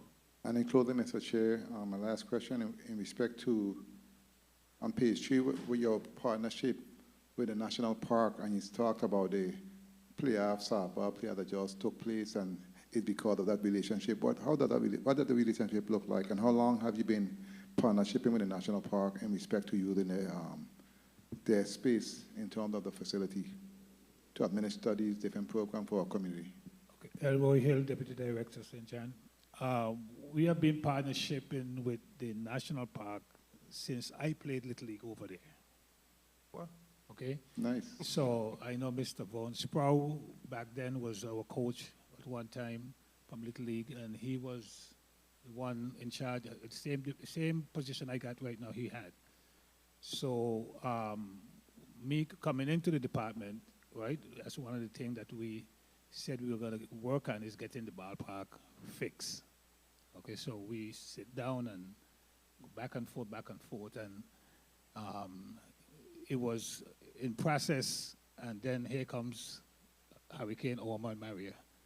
So when that superintendent change went out, then a new one came in, which was Nigel Fields, and we approached him, and that's what we have there now. Well, I think you're an asset to the department, and I appreciate your outreach and effort, and I look forward to many more partnerships with other entities, and I look forward to the employees of Housing Parks and Recreation. I appreciate the work they do, especially after hours. They really run a lot of great programs. I look forward to seeing the new addition to the department. And on the last note, the MOU that we sign is every 5 years. So that we renew every 5 years. Good. Thank you so much, Mr. Chair, and thank you for your responses. Thank you, Senator Marvin Blyden. Senator Carla Joseph, you're now recognized. Thank you so kindly, Mr. Chairman. I'm going to try my very best to stay on time. I've been noted from my teacher, the parliamentarian, Mr. John Abramson, that I need to work on that, and I'd love to be able to stay within my time. My question, I did look in the appropriation for fiscal year 2025, Acting Commissioner, and it's Act number 8916, and you are correct. There's no appropriation at all for St. John for youth programs. We have appropriations for St. Thomas and St. Croix in the amount of $35,000. So of course, when we appropriate money, we think St. Thomas and St. John is going to share, but we have a robust youth programs on the island of St. Thomas. So we're not serving our St. John constituents appropriately, noting that you have over 60 young people who participate in your summer program. So the man from NADA is a member of the Committee on Budget, Appropriations, and Finance, and I know he will be diligent to work that in. So please bring that as part of your testimony. I also wanted to follow up with you relative to talking, and this is just to share. 30 seconds. You receive from MVP through your department that they receive a grant. They teach lifeguard. Those are young people. Use them as a source. And that concludes my questioning. Mr. Chairman, I thank you so much for the opportunity. Thank you, Senator Carla Joseph, especially for bringing that information to light. And look forward to assuring that St. John gets its due share in this process. Senator Avery Lewis, you're now recognized. I don't see Senator Francis Jr. in the St. Croix. So Senator Avery Lewis, you're recognized for your 2 minutes. Yes, good morning again. Mr. Roberts, while we talk about activities for the youths, you have any like fitness classes, yoga and thing we offer in St. John for the adults? So that's one of the things that we're getting ready to start back again. At one point we had some ARPA funding, and we did a slew of wellness activities and programs. Mm-hmm. So right now we're gearing up to offer those wellness activities and programs again. Yeah, so I think you should probably try to have a conversation with Director Richardson at Personnel, Cigna, right, and those folks. Right. I know at times they host those different type of activities and so forth. So we partner with them in some activities, battle of the agencies. They have a kickball game coming up, so I'll reach out to them and have a conversation. And when we talk about the adults as well, I like to keep in mind our seniors, see how we could try to keep them as active as possible. You know, keep them part of the community. Right. So when we start back wellness, the seniors is the first people we normally try to attract. Yeah, let me know when they walk it, not up the hill, but on the flat someplace. But anyhow, moving on, Mr. Roberts, and maybe to you and Mr. Thomas, this is more just of a quick dialogue here. I know we talked about all of the traditional sport games, right? And nowhere form or fashion that I'm looking to take anything away from the athletic games, but I know chess is a big thing that's moving. A lot of the board games. You know, some people gonna get mad with me, but don't take it around with even video gaming and so forth. A lot of kids into those things. So I'm not saying that we should stray away from the traditional game, but we should have a culmination of activities, you know, a variety, so they could choose from. Just let me complete this thought, Mr. Chairman. And then we could look into it. I know at times you guys have the video gaming trucks and things, and for the summer and thing for the children, they like that. But I mean, chess and those board games are becoming a big thing, and it's not just for children. Adults as well would like to play a little chess, checkers, those type of thing. Backgammon, when last we heard about that. But some food for thought. Yeah. So to answer your question, we purchase TV, 70-inch TVs. We have purchased some of those Xbox games. We have them right now in store. We have them for quite a while now.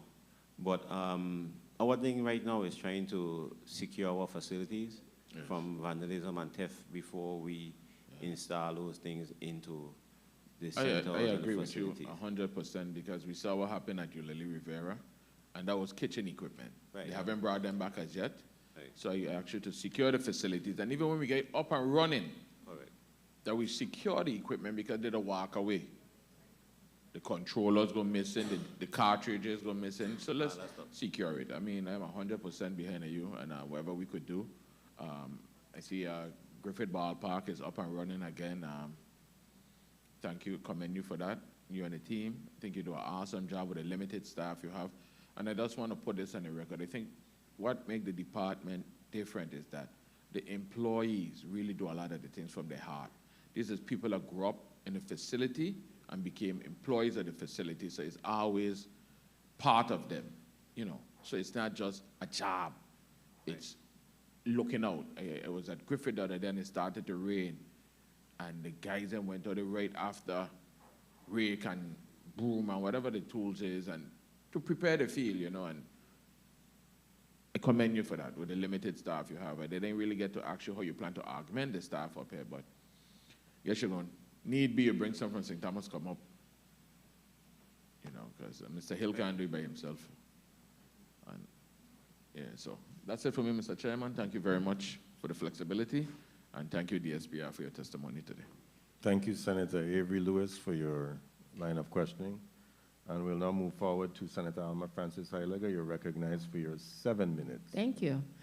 Good day to my colleagues, to the people of the territory, to the testifiers. My first set of questions has to do in regards to, I know we talk a lot about sometimes funding. We do have funding from the federal government, even with from our local coffers. And I know sometimes when we're in financial constraints, some of these programs get pulled back, they're stalled. How much do you guys as a department reach out to the private sector to create more public-private partnerships to help offset when we're having somewhat of a financial concern? And if you do that, do you have a listing of some of the ongoing activities or programs that you're involved with currently? Vincent Roberts, Acting Commissioner.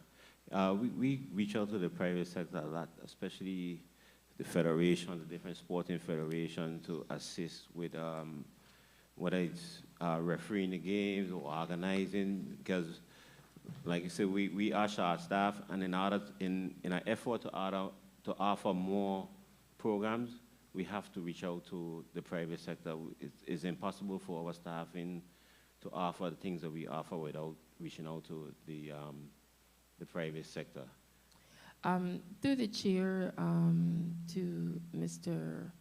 Roberts, could you provide us with a listing of those programs that are a combination of public-private partnerships so we could see how much the private is also participating with helping us with making sure that these programs are running? I want to ask, one of my colleagues earlier talked about getting people on board to work with the department. And your response had to do with, you know, the money, the salary is a deterrent for some people. What are your plans? Like, if that is the biggest deterrent, what are your plans to see how that could be adjusted, or any other marketing tools or potential incentives that you could see that could be done? Because sometimes it's not always about money for some people. You could make a salary of $50,000, but you give me X amount of this, and I'm willing to still take the job. What are some of those things your department potentially can or see you will be doing in order to execute? Because just saying, okay, the salary, does it end there, or you still make the effort?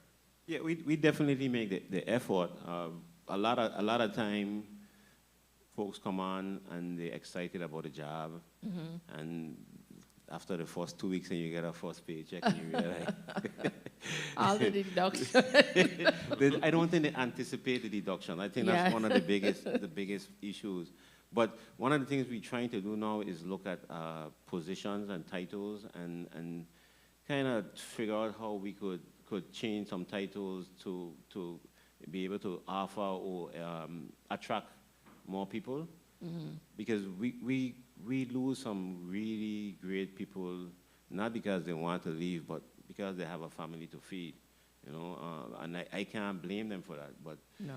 At the same time, losing them, it hampers the department. It causes the department trying to replace somebody. They leave some big shoes to be filled that is hard to fill sometimes. What are some of the greatest challenges that you find that you're having running this department? I need to know, because then I can't help you. No, I understand what you're saying. I think the employees of this department are great employees. Let me just put on the record. It's just sometimes I think they're trying their best, and sometimes it's on myself and being able to give them the supplies or the equipment they need on a timely basis or when they need it. So for me, my biggest issue is sometimes I feel like I am not, it comes across like I'm not supportive, or I am not trying to give them what they need, but I think the employees of the department are great employees. I honestly feel so. And I think they give 100% at everything they do, but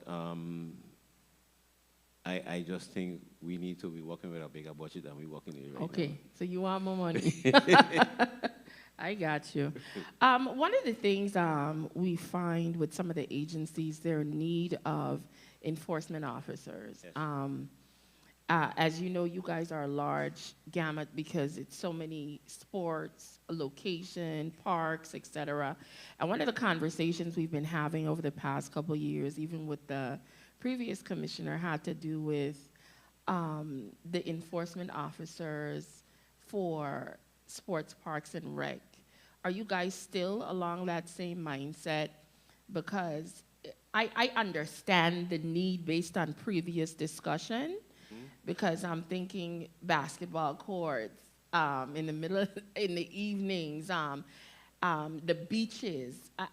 I can't imagine how, if you don't have your own set to focus on your area, right, the potential issues that could continue to happen. But that's how I feel from what I've seen moving around this territory. How do you guys feel about that? You know, basically arming yourselves with your enforcement officers. We definitely need enforcement officers. One, VIPD, Port Authority, licensing, they all do a great job in assisting us. But we are not a priority on their 30 seconds. List. And that's where the concern comes. We have a lot of people living in our parks, sleeping on the benches.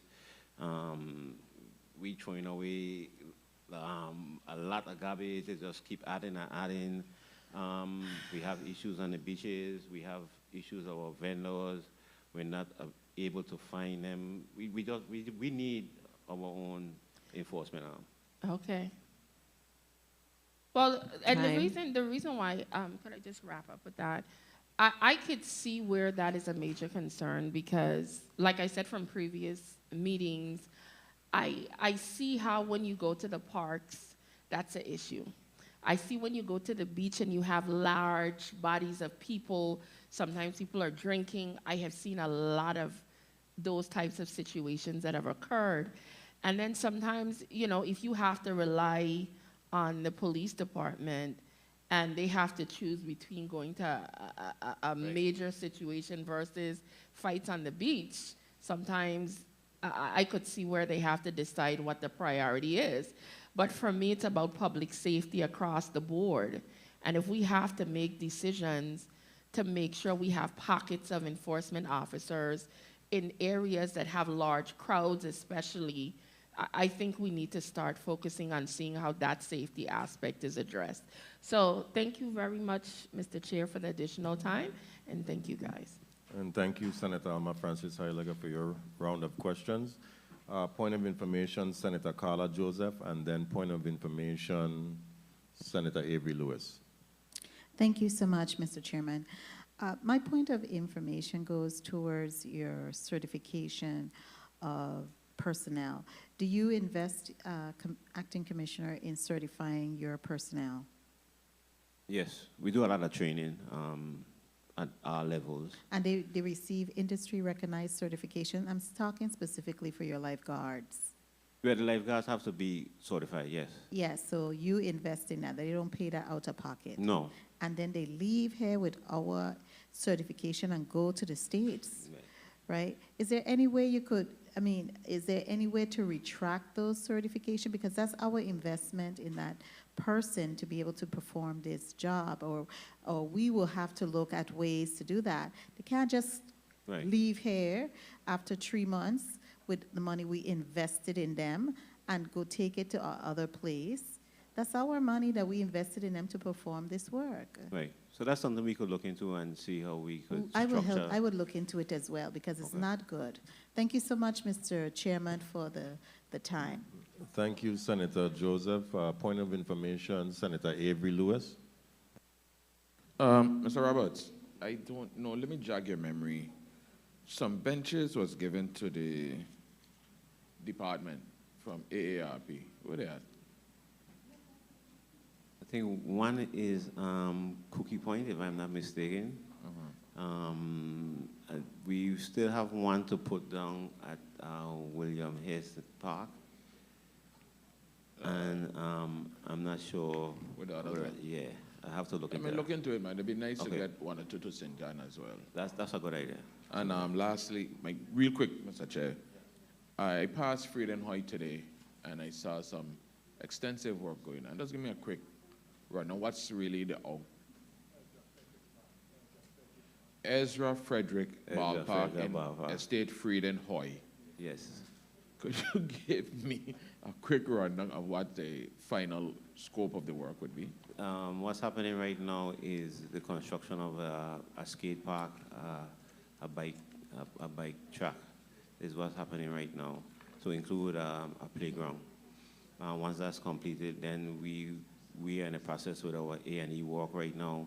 Once that's A&E is done, we will be adding concession and then just upgrading the field to have an open space so that soccer, rounders, T-ball, whatever we... Also those traditional things that normally happen. Yes, it's going to be a green open space so that I could enjoy and we could attract multiple organizations and sports. What's your time frame and completion? For the pump track or the overall? The overall thing. By the end of the year. And 2025? 25. All right, thanks a million. Okay, so colleagues, I do see Senator Novell Francis Jr. in the well, but we're going to do the point of information for Senator Joseph, then Senator Blyden, then grant Senator Francis Jr. his 2 minutes for his fire round. Please proceed. Thank you, Mr. Chairman. I want to clarify my previous statement, and I want to thank the good lady to the right of me, because when I mentioned about taking back the certification, we need to have something in there, a signed document that let them know that when you invest in them, if they don't complete a certain period, they will have to pay the agency or department back. For example, I am a certified public manager. The government invested in me to earn that certification. And if I didn't work for the government for about 2 years or 3 years, I will have to pay back the government that money for earning that certification that they invested and paid for me to earn. So something similar to that may be done, but we'll have to check with legal counsel and your department to see how it can be. But they need to pay us or do something, so not just leave. And I'm pretty sure that could be something addressed with personnel as well. Yes. To add into it. Thank you so kindly. Thank you so much, Senator Joseph. Senator Blyden. Thank you. Thank you, Mr. Chair. I just wanted to follow up on the first senator's point of information in respect to Ezra Fredericks Park. Since he's brought it up, all that's going on there, that's an excellent plan, and they're doing some great work. What about the basketball court? What's going to happen with that? So that's part of our FEMA repairs. Okay, very well. Changing out the backboards and the rims, the poles, putting back up the fencing. Repaving the court, the surface? Right. What about fencing? Yes. So especially on the side where they got, make sure high enough so that the ball don't go over, that kind of stuff. Sounds good to me. I look forward to it. Thank you, Mr. Chair, for the time. Okay, thank you, colleagues. Senator Novell Francis Jr., you're recognized for your 2 minutes. Thank you very much, Mr. Chair. I congratulate my colleagues that have really learned the art of personal privileges and personal information to extend their time. I wanted to ask you, Assistant Commissioner Roberts, in respect, and these are financial questions at this point, have you received all of your budget allotments to date? I cannot answer that right now. I'll have to get back to you with that, Senator. You can't? Okay. Please, to the chair, if you could provide that information, it'd be helpful. What about vendors payment? Are you up to date with your vendors payment? If we have paid our vendors up to date? Yes. No, we have not. What is your delta? How much do you owe in vendors payment at this point? I'll have to get back to you with that information as well. Okay. And I heard you mention that your budget that you'll prefer to, or you'll like to see additional funding to be able to carry out your tasks. What do you believe is an adequate budget for your department? Overall average, overall number you mean, or just certain areas I would like to see increase in number? You tell me. You're the one that mentioned that you'd like to see additional funding coming for your budget. Where areas are you interested in, and how much is that? More so in employment. 30 seconds. To hire more people. More groundskeepers, maintenance. As far as the number and equipment, offhand, I can't give a number. And we say for St. John too. Yeah, but more so, I'm looking more so in the as far as personnel. Okay. Time. So you said keeper, maintenance, and what else? What was the other area? Personnel. Heavy equipment operator? Yeah, heavy equipment.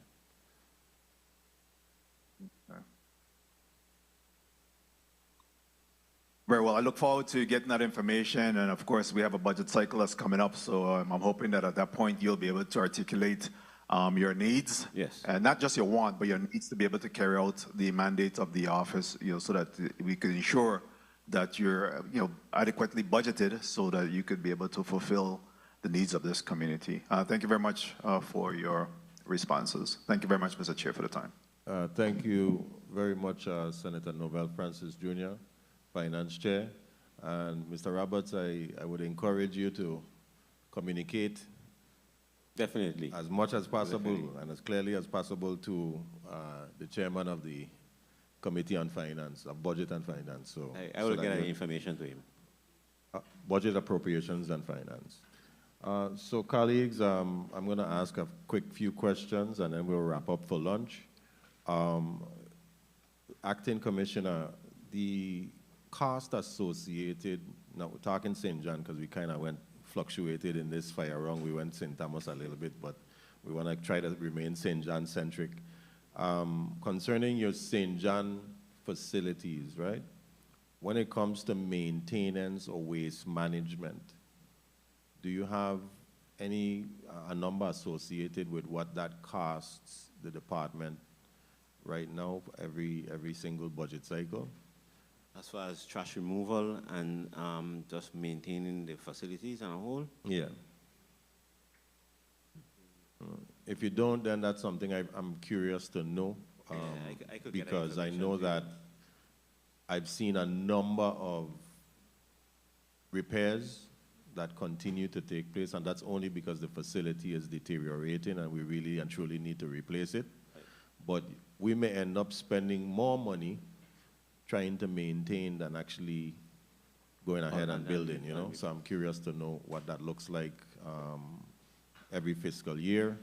If you could pull those numbers, I would appreciate it. Now, when it comes to after school, when I was young, the rec center played a very big role in my after school. When I finished school here at Julius Proud School, I was able to go to the rec center, and I had, people like Chapa, Orville Brown, and Milk, Lawrence, and they were able to Matter of fact, I used to even go to the human services multipurpose and were able to play dominoes, cards, play games, you know. Thank you. So we wanna see more of that happening in the after school space, because I'm gonna say it really helped me a lot. It really did, you know. After school programs play a very big role in our working class parents, and some of them are single, and they don't have the leisure of being able to have another parent home that would be able to watch their children while they're at work and so forth, or maybe holding two jobs. What is the department's role currently, right now, concerning after-school collaboration with the Department of Education, and or what plans do you have for the future? Isaiah Thomas, Youth Community Coordinator, Sports Park and Recreation. Right now, we have baseball, t-ball, softball going on after school for the students of St. John, from every school, actually. I also coach the Little League team here on the island of St. John. But, you know, all of those kids are students first, and I do want to come up with an after-school program for those kids. You know, they get out at 3 o'clock. Practice doesn't start until 3:30, 4 o'clock. And they have a whole hour to, you know, get their schoolwork done and stuff like that, of that sort.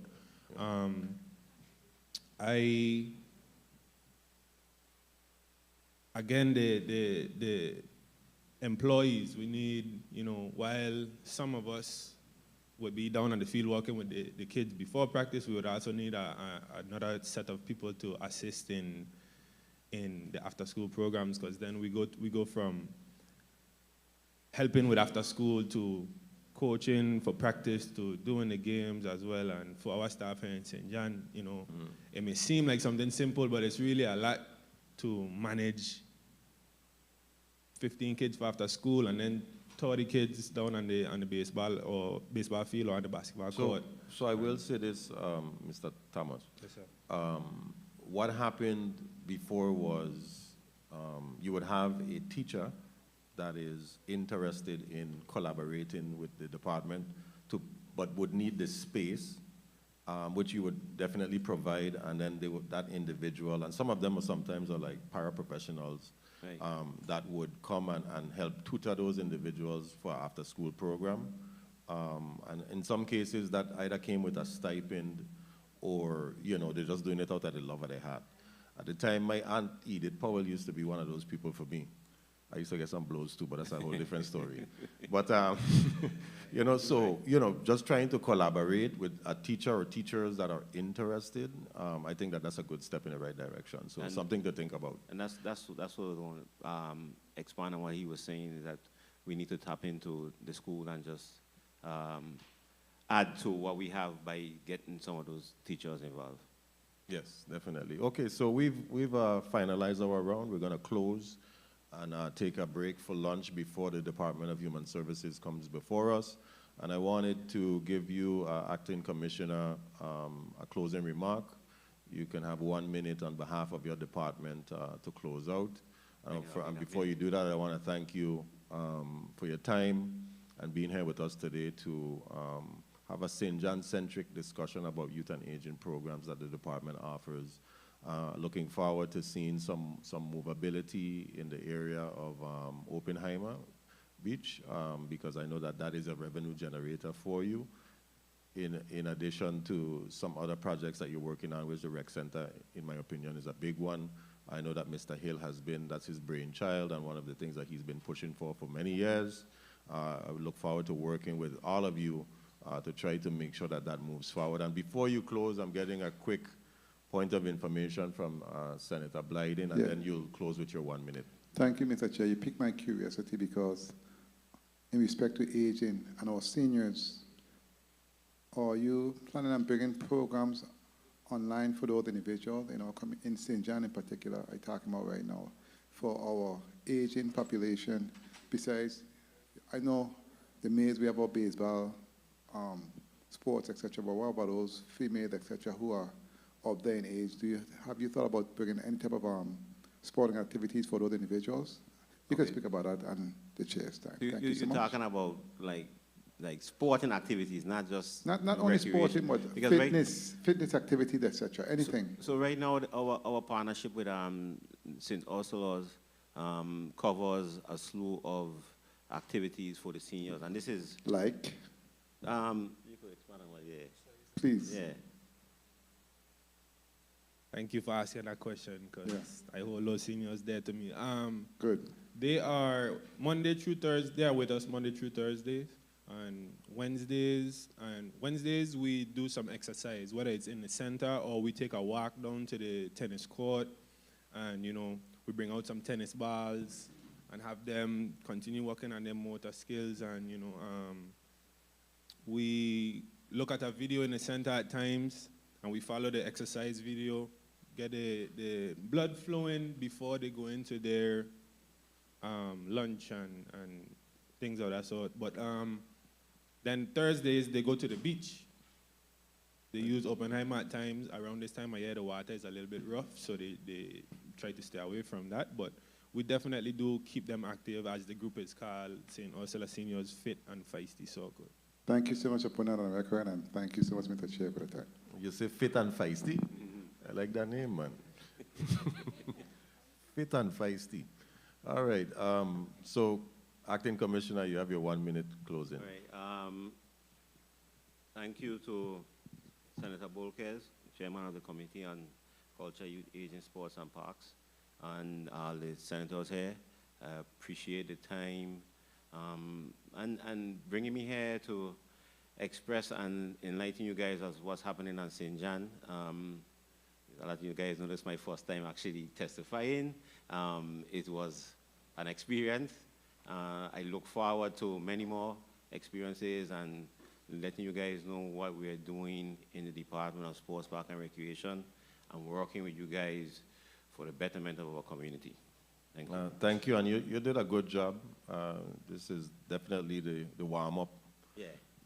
When you do come before us again to give a full-scale update on the department, I'm assuming you're going to bring your financial experts Most and definitely. everybody, because I know the finance chair was trying to drill down on a few finance-related queries. So I'm very sure that he'll continue to do that. So make sure you come with the whole team for the full-scale update on the department's work. So for now, colleagues, we're going to go take a lunch break, and then we'll be back with the Department of Human Services. And thank everyone for being here today. The Committee on Culture, Youth, Aging, Sports, and Parks is hereby on recess.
The Committee on Culture, Youth, Aging, Sports, and Parks is back on the record. We are about to begin our second block. Madam Clerk, can you please read block number 2 into the record? Okay. Block 2. You could hear me? Yes, please Okay. proceed. Okay. This block will feature an overview and updates from the Department of Human Services on their youth and aging services and programs specific to St. John. A particular focus will be placed on providing updates regarding the senior center, Head Start facility, and the multipurpose building on the island. Additionally, the department is requested to deliver a detailed report outlining the services currently offered to St. John residents and those not yet available. The presentation will also include plans and proposed timelines for introducing services not presently offered. This aims to ensure a thorough understanding of existing youth and aging resources, address service gaps, and explore strategies to meet the diverse and evolving needs of the St. John community. Invited testifier, the Honorable Avril George, Commissioner, VI Department of Human Services. This concludes the reading of the second block. Thank you, Madam Clerk, and good afternoon to the Honorable Avril George from the Department of Human Services, serving as its commissioner along with her senior leadership team. I wanted to have a mic check, beginning with the commissioner. Media, please recognize the testifying panel microphone so that each of them can read, so that each of them can state their name and title on the record. Please proceed, Commissioner. Good afternoon, Avril George, Commissioner of the Department of Human Services.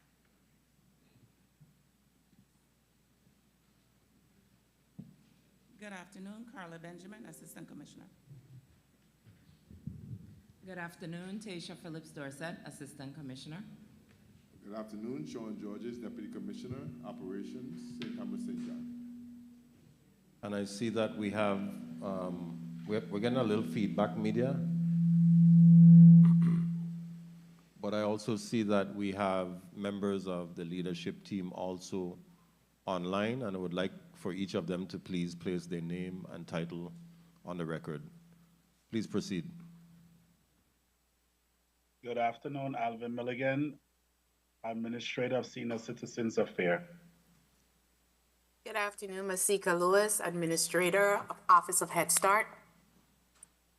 Good afternoon, Tishma Tucker Lance, Administrator for the Office of Child Care and Regulatory Services. Okay. And that seems to wrap up our online testifiers.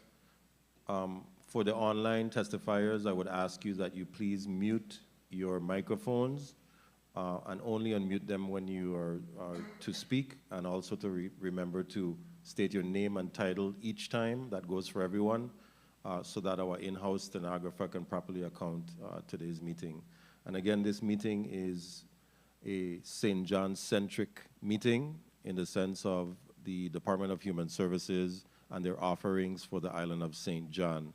And perhaps maybe on the second round, we could kind of veer away a little bit, but I would prefer that we all just stick to the St. John-centric purpose of the hearing, so that we can drill down on the gaps that may exist on the island of St. John, and trying to see what we could do to rectify those issues if they exist.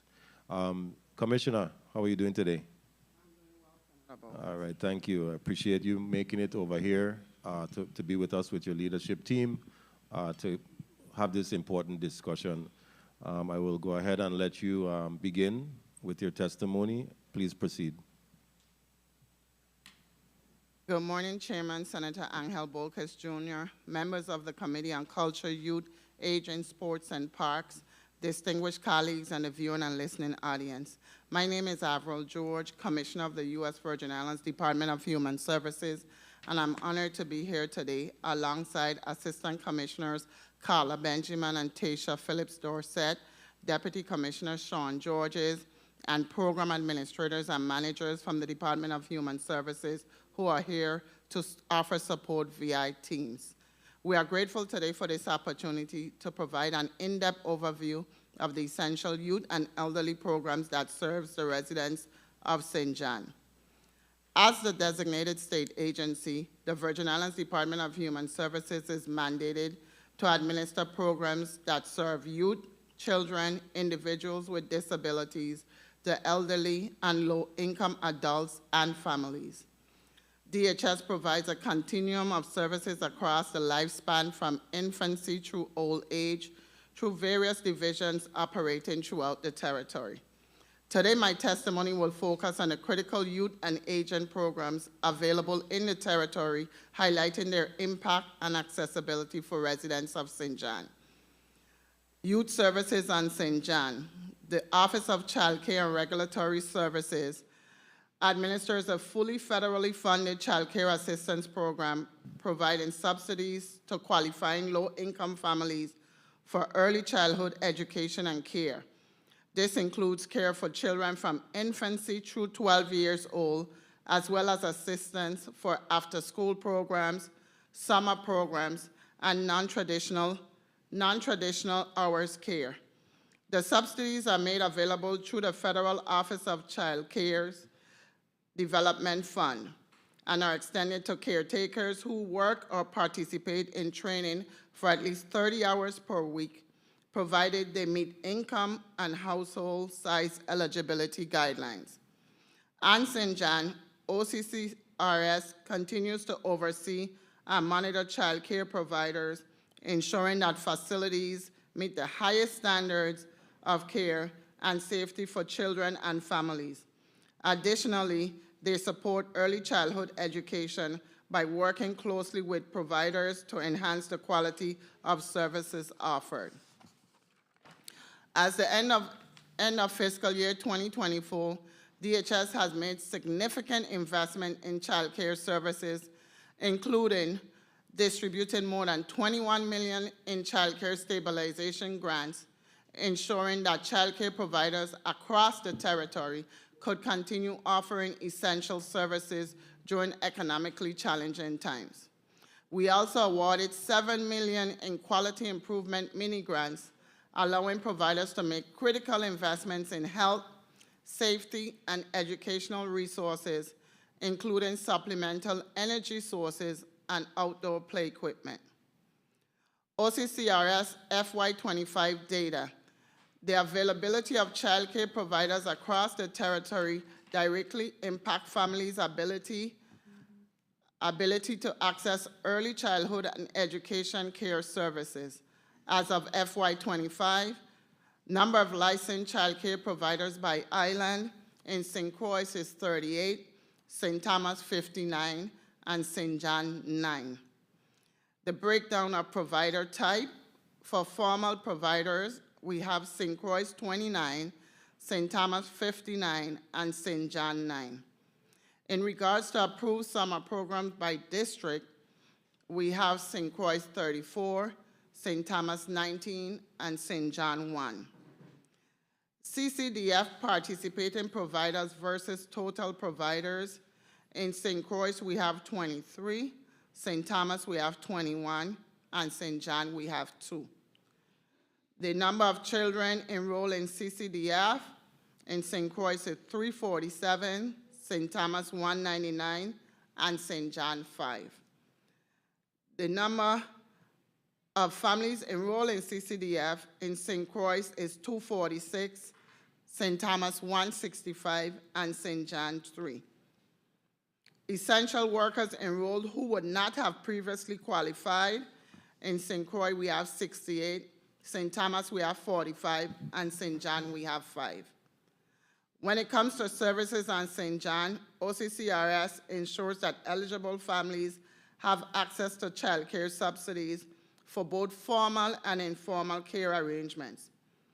While St. John historically has a smaller number of children and families receiving CCDF assistance compared to St. Thomas and St. Croix, the comprehensive services to children aged 3 to 5 from low-income families. Head Start promotes school readiness through high-quality education, health, nutrition, and disability services, ensuring that children entering kindergarten are prepared to learn.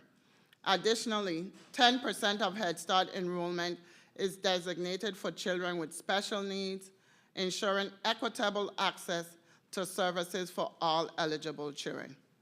The Head Start facility status: Cruz Bay Head Start St. John is completed. We celebrated our ribbon cutting ceremony on November 6, 2024. Bolongo Bay Head Start in St. Thomas is 57% completion. The Mineta Mitchell Head Start Nutrition Hub in St. Thomas is 70% complete. Lindbergh Bay Head Start in St. Thomas is 70% complete. The Anna's Hope Administrative Offices in St. Croix is 50% complete, and the Concordia Head Start in St. Croix is 52% complete. On St. John, the Cruz Bay Head Start is a cornerstone of our youth programming. This facility will serve 20 children, which was recently reconstructed. The completion of this state-of-the-art learning center features a modernized classroom, kitchen, and playground. The ribbon cutting ceremony on November 6 marked a major milestone in our investment in early childhood education.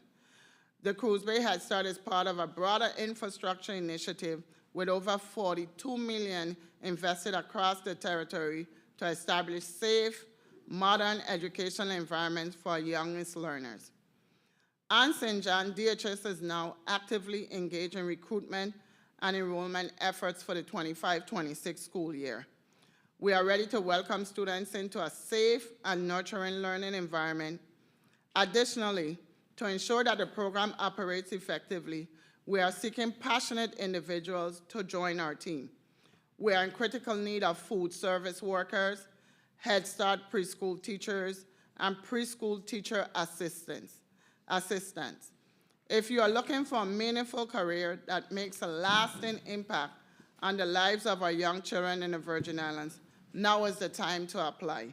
We invite dedicated professionals who share our commitment to early childhood education to become a part of this vital program. Child welfare services.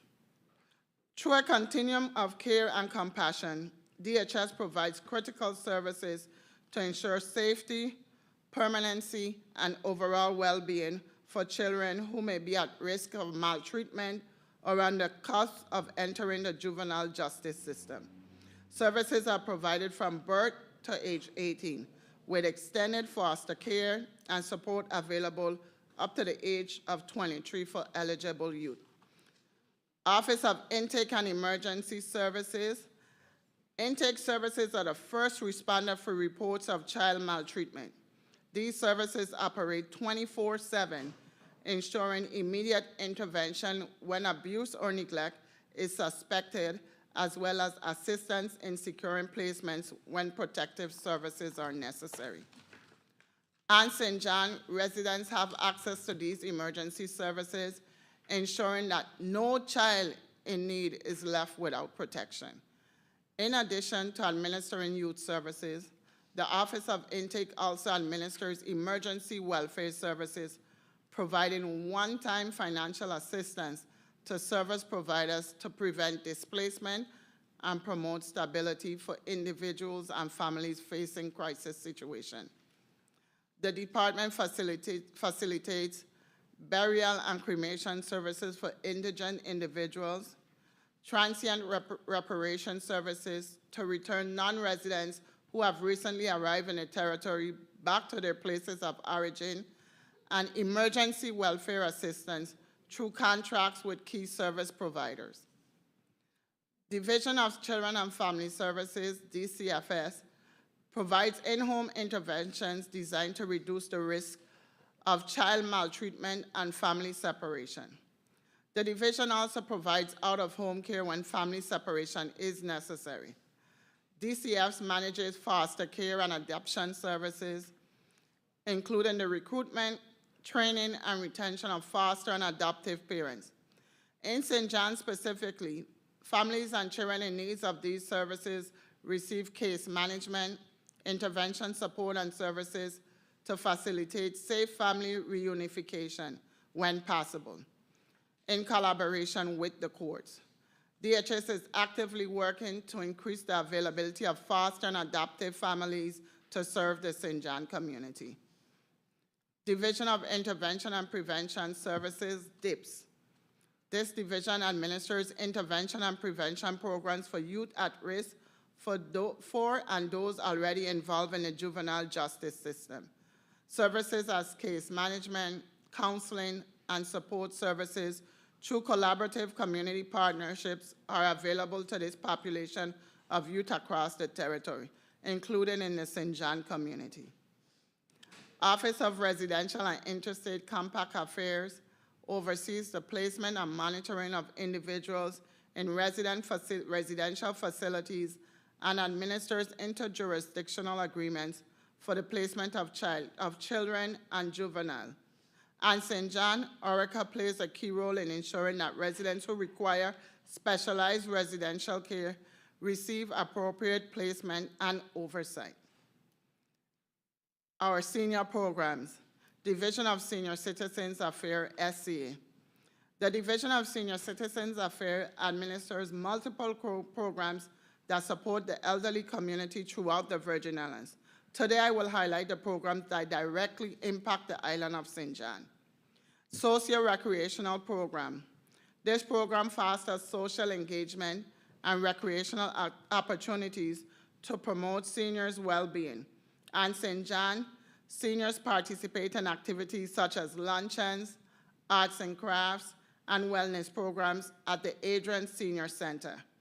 Currently, 24 seniors are enrolled, benefiting from these structured activities that contribute to the overall quality of life.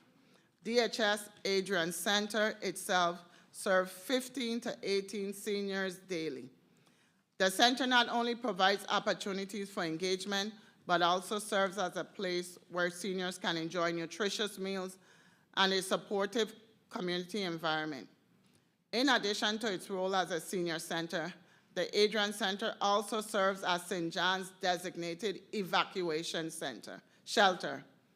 The facility has a shelter capacity of 15 individuals and is equipped to accommodate wheelchair users and individuals with service animals during a natural disaster. Through these programs and emergency preparedness efforts, DHS continues to ensure that seniors on St. John have access to spaces where they can remain active, socially connected, and safe during times of crisis. Homemaker service programs. This program provides in-home assistance for the elderly, frail, or disabled individuals, helping them with personal care, light housekeeping, and daily living activities. In St. John specifically, DHS ensures that eligible seniors receive these vital services, though demand remains high. Senior Community Services Employment Program, CSEP.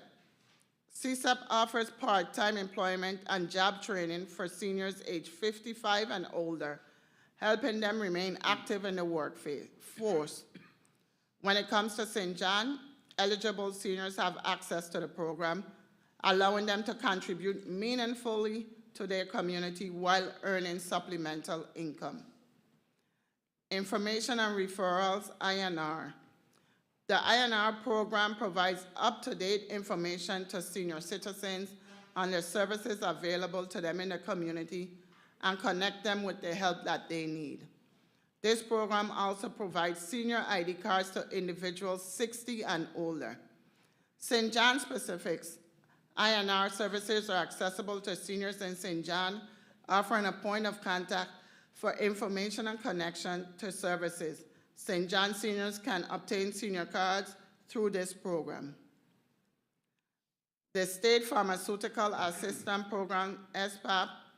The Pharmaceutical Assistance Program is designed to provide financial assistance to seniors whose income is less than or equal to $18,000 for a single person or $30,000 for a couple to assist with prescription drug needs. A copay is required for each prescription at time of purchase. To be eligible for SPAP, an individual must be 60 years or older and must be a VI resident for at least 6 months. Proof of age, residency, medical status, and income are required with the application. Elderly Nutrition Program, Meals on Wheels. This program provides nutritionally balanced meals to homebound seniors. Meals are also available at congregate sites such as the Adrian Senior Center.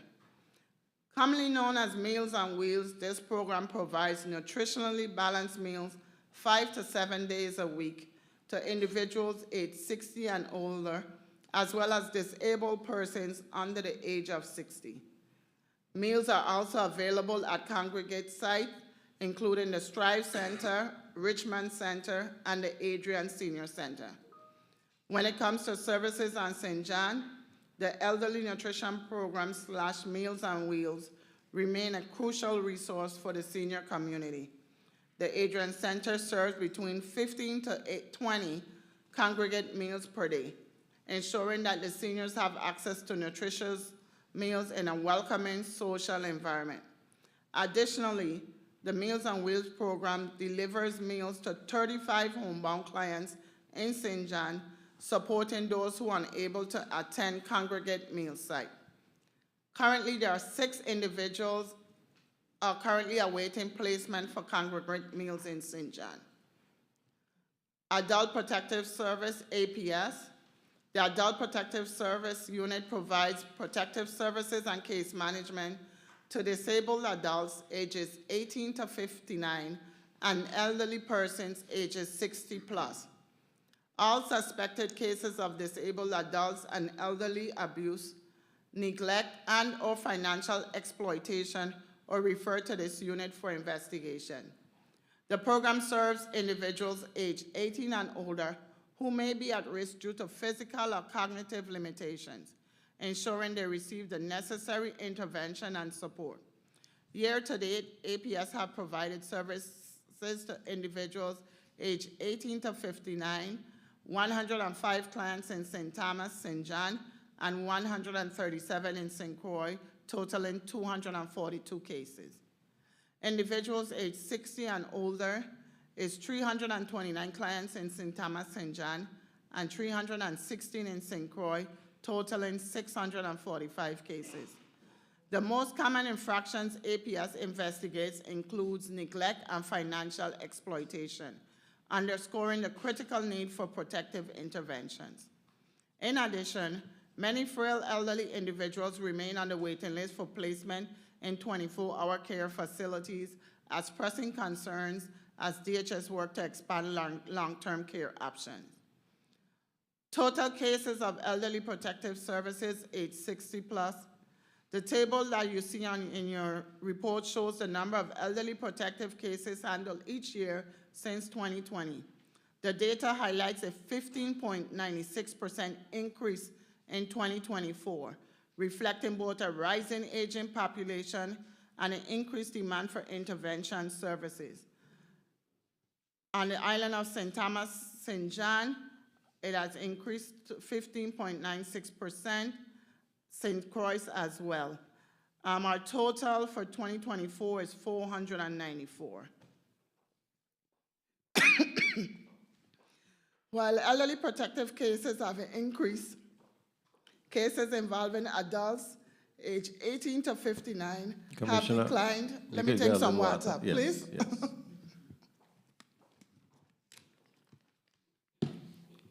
And I want to thank you for a very thorough testimony. I appreciate that. Good. You don't fail to impress. While elderly protective cases have increased, cases involving adults ages 18 to 59 have declined by 15.69%. This decrease may be attributed to improved early intervention services, public awareness efforts, and greater community support. DHS remains committed to ensuring all vulnerable seniors, especially those in St. John, receive the protection and care they deserve. New DHS office in Coos Bay St. John Multipurpose Center. For many years, residents on St. John have faced challenges in accessing critical services from the Department of Human Services. often requiring costly and time-consuming travel to St. Thomas. Recognizing this long-standing need, DHS is exceptionally pleased to announce the opening of new conveniently located offices in the newly renovated Coos Bay St. John Multipurpose Center. These dedicated offices are staffed and equipped to provide essential DHS services directly to the residents of St. John, eliminating the burden of inter-island travel for assistance. The establishment of these offices represents a significant step forward in ensuring equitable access to vital human services for the St. John community. This investment underscores DHS' unwavering commitment to meeting the needs of all Virgin Islanders by making crucial services more convenient, accessible, and readily available right here in St. John. To ensure that residents are well informed about the availability of services, DHS has launched a media campaign, including radio advertisement, to publicize the operational hours of our various divisions throughout the week.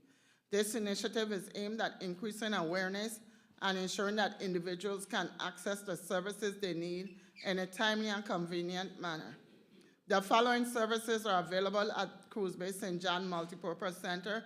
Senator, I'd like to recognize the change in time that was on your original testimony. In SNAP Supplemental Nutrition Assistance Program, they're in St. John Monday, Wednesday, and Friday from 9:30 a.m. to 2:30 p.m. The MAP Medicaid Assistance Program are in St. John Monday, Wednesday, and Friday, 9:30 a.m. to 2:30 p.m. TANF, which is the Temporary Assistance for Needy Families, are in St. John Friday from 9:30 a.m. to 2:30 p.m. Senior ID, CSEP, the Senior Community Service Employment Program, are in St. John Thursdays from 9:30 a.m. to 2:30 p.m. Vocational rehabilitation are in St. John Thursdays from 9:30 to 2:30, and Head Start Administrative Services are in St. John Tuesdays 9:30 to 2:30. Office of Child Care and Regulatory Services are in St. John Tuesdays 9:30 to 2:30. For far too long, St. John has been overlooked when it comes to the equitable distribution of critical services. As the smallest of the three main Virgin Islands, it has endured unique challenges that have made it significantly more difficult for residents, particularly our youth and seniors, to access the support they need. It is deeply troubling that for years, children, working parents, the elderly, and individuals with disabilities have been forced to navigate the added burden of traveling by ferry to another island just to obtain essential services that should be readily available in their own community. This is not just an inconvenience, it is unacceptable disparity that has placed undue strain on St. Johnians, and it must be addressed with urgency and commitment. The Department of Human Services recognizes the hardship this has created for our most vulnerable residents, and we are resolute in our mission to bring true parity to St. John. We are working to expand the presence of vital programs and ensure that residents on St. John no longer have to endure the frustrations of traveling simply to receive the same services that their fellow Virgin Islands can access with ease. The opening of our new DHS offices in Coos Bay is just one step in a broader effort to correct this imbalance. Additionally, the construction of the brand new state-of-the-art Coos Bay Head Start facility represents a historic investment in early childhood education on St. John, one that provides children with the modern, high-quality learning environment they deserve. This is not just a building. It's a symbol of our unwavering commitment to ensuring that St. John's youngest learners have the same foundation for success as children throughout the territory. Our commitment is clear. St. John deserves the same level of attention, resources, and respect as the rest of the territory. We will not waver in our pursuit of fairness, and we will not rest until the people of St. John has full and equal access to the services they deserve. Thank you, and my team and I are now available to answer any questions you may have. Thank you so much, Commissioner. I almost want to clap. I want to say thank you for a very thorough testimony here this afternoon. And I know it's St. John centric, but I appreciate that you included St. Thomas and St. Croix so that we could sort of see the disparity, if I can call it that. And I appreciate your acknowledgement of you know, the challenges that we face here on the island of St. John when it comes to accessing those very critical services for the people of St. John. And Commissioner, I wanted to start off by asking a couple questions before we go into our line of questioning. It's the same process starting with Senator Blyden. We're going to do a 7-minute round. But I wanted to ask you, Commissioner, and to your team, you mentioned that St. John has historically had a smaller number of families receiving childcare subsidies, if I can call them that, compared to St. Thomas and St. Croix. We saw the numbers with the approved summer programs that only one on St. John, the CCDF with 2 number of children, enrolled 5 for the CCDF. What can we do to attract more families, or is it that they're not eligible, or is it that we're not getting enough admissions or applications? I will start answering and then I'll turn it over to the team to add on.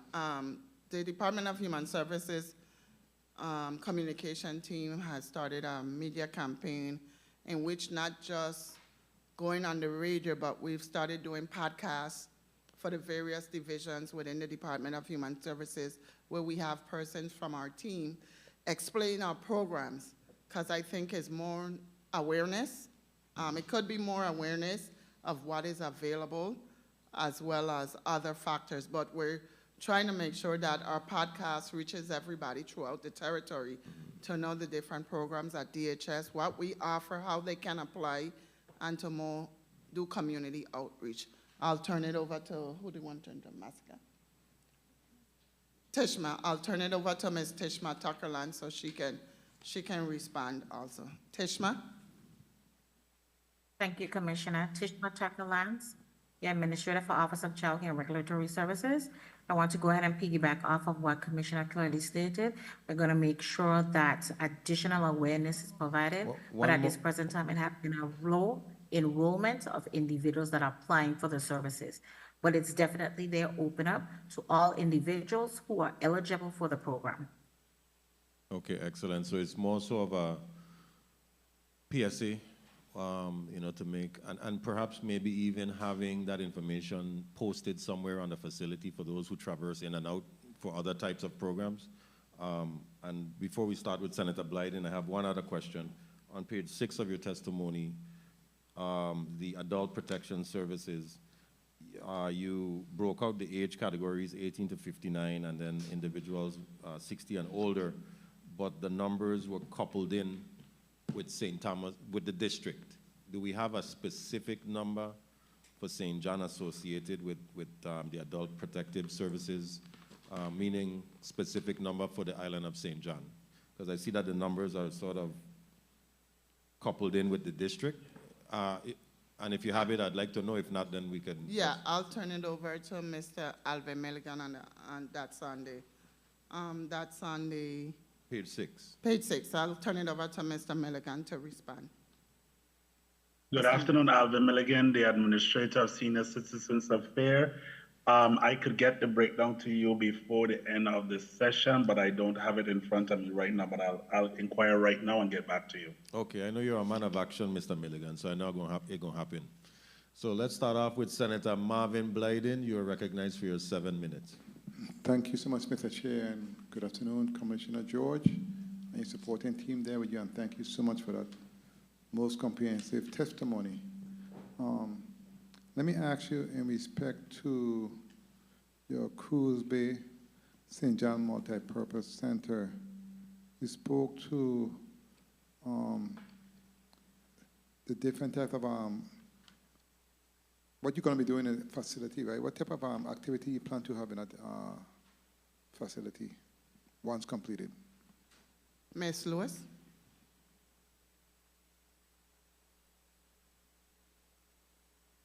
Or the, the multi-purpose center? Yeah. The Did they say the multi-purpose yeah, or the Head Start? the multi-purpose center. George.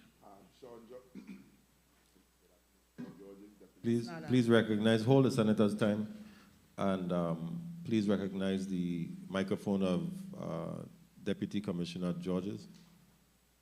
Good afternoon. Deputy Commissioner Sean Georges, Operations. Senator, the main goal is to provide all the services that we provide in St. Thomas to the people of St. John. So I want to make sure that they don't ever have to travel to St. Thomas for the services. Thank you. So basically the same services, period. Yes, sir.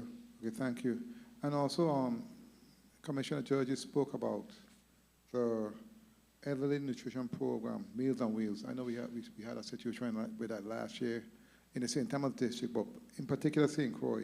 How many, you say you have 35 individual or clients on that program in St. John, and you have 6 on a waiting list. What's the reason for those 6 being on a waiting list? Because I know at that time we said there should not be anyone on a waiting list when it comes to Meals on Wheels program.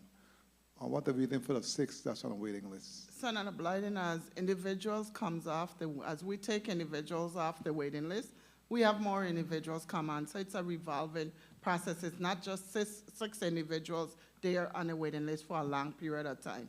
As individuals join according to our capacity and what we can afford, what our budget is for the amount of people on the waiting list, on the Meals on Wheels program, that's how we operate. So it's that waiting list continuously get depleted, and by the time we move people off the waiting list and we have no waiting list, by the next week, we have 2 or 3 people join. So it's our population and when they apply and just to get them on the program. So it's not for a necessity need in terms of not having enough meals, correct? I'll let Mr. Milligan answer that one. Mr. Milligan? Please. Good afternoon again, Alvin Milligan, SCA Administrator. Could you repeat the question again, Senator Blyden? In respect to the Meals on Wheels program in St. John, I know that there was a waiting list of 6 individuals in St. John, so I was inquiring in terms of why there was anyone on the waiting list, if it's a reason for instance shortage of food or transportation. So the Commissioner said a revolving door, so it's not for a want of necessity. That was my question, basically. Several factors, as she said too, it's a revolving, as the Commissioner said, it is a revolving door. The issue is sometimes the applications are not completed. There's a portion for the doctor to fill out, and that takes sometimes if the clients cannot, in fact, get to the doctor. And it's not any hardship that we put it on them, but so that we could better serve them, we try to have them have the doctors fill out the application, because that determines what type of meal they should receive, if they're diabetic, if they have hypertension, or whatever other ailments they may have. So I know that at least 3 of those, that's the situation with that. And as soon as we receive that information, then we could better fit them into the program. But every day we get calls. In all districts, every day somebody else wants to be on the program. And there is a process, because as you know, these are federally funded dollars that we use to do these programs. So we have to make sure that we dot our I's and cross our T's. Okay, thank you so much. The CSEP program, the Senior Community Services Employment Program. I know, Commissioner, you said it's 50 days. How many individuals are on a program, in particular on the island of St. John? And is there enough organizations and or businesses participating in a program to accommodate those individuals?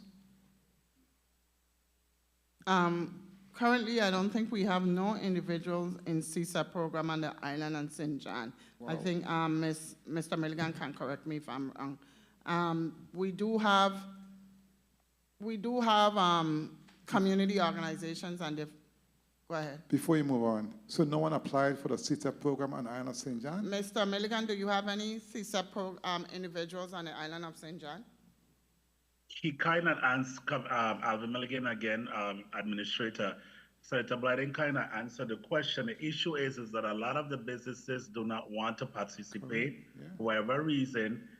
We are feverishly working on some campaign to get some of the folks on and the St. John program up there. However, some of them choose to come down to St. Thomas. So some of the numbers that you see there for the St. Thomas districts are also from persons up in St. John.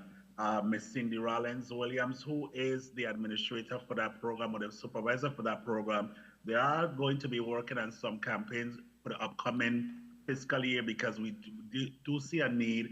And with the Head Start, especially coming on board the Head Start Center, we know that they have provided some coverage in that area as well. So we are looking for agencies who would want to participate. And if you know of any that you could suggest to us, we'll thank you for that assistance as well. And that's where I was going, because that program is so important, and many people do not know about it. As a matter of fact, when I used to run a program when I was at the Housing Authority, many of the individuals that joined the program were short on the credits when it comes to the Social Security check because they didn't have enough credits.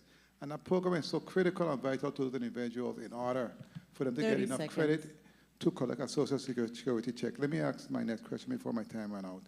And please be a little succinct for your responses. I'll appreciate it. In respect to the Emergency Welfare Service Program, the intake program, Office of Intake, my question is for the one-time assistance that helps family to be stable.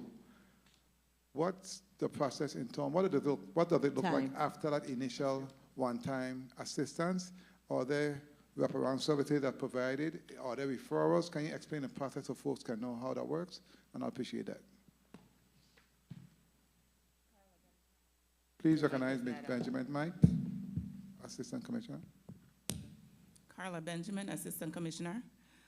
The Emergency Welfare Services Program, it's not necessarily a program for people who are clients of the department. I know. It could be for anyone who has emergencies, an emergent need. So if it's a family who is in need of a refrigerator, or an elderly person who is in need of a refrigerator because they have medication that needs to be refrigerated, and for whatever reason the one that they have isn't working. So it's not usually a program where there are ongoing services. That's why I'm asking a question. For instance, I know the program. I know someone whose house got burned down. They need help immediately. What happens after that initial one-time assistance from the Department of Human Services? Since you are the one that administers many of the program, I have many relationships with other agencies. What does that look like moving forward? How does that work?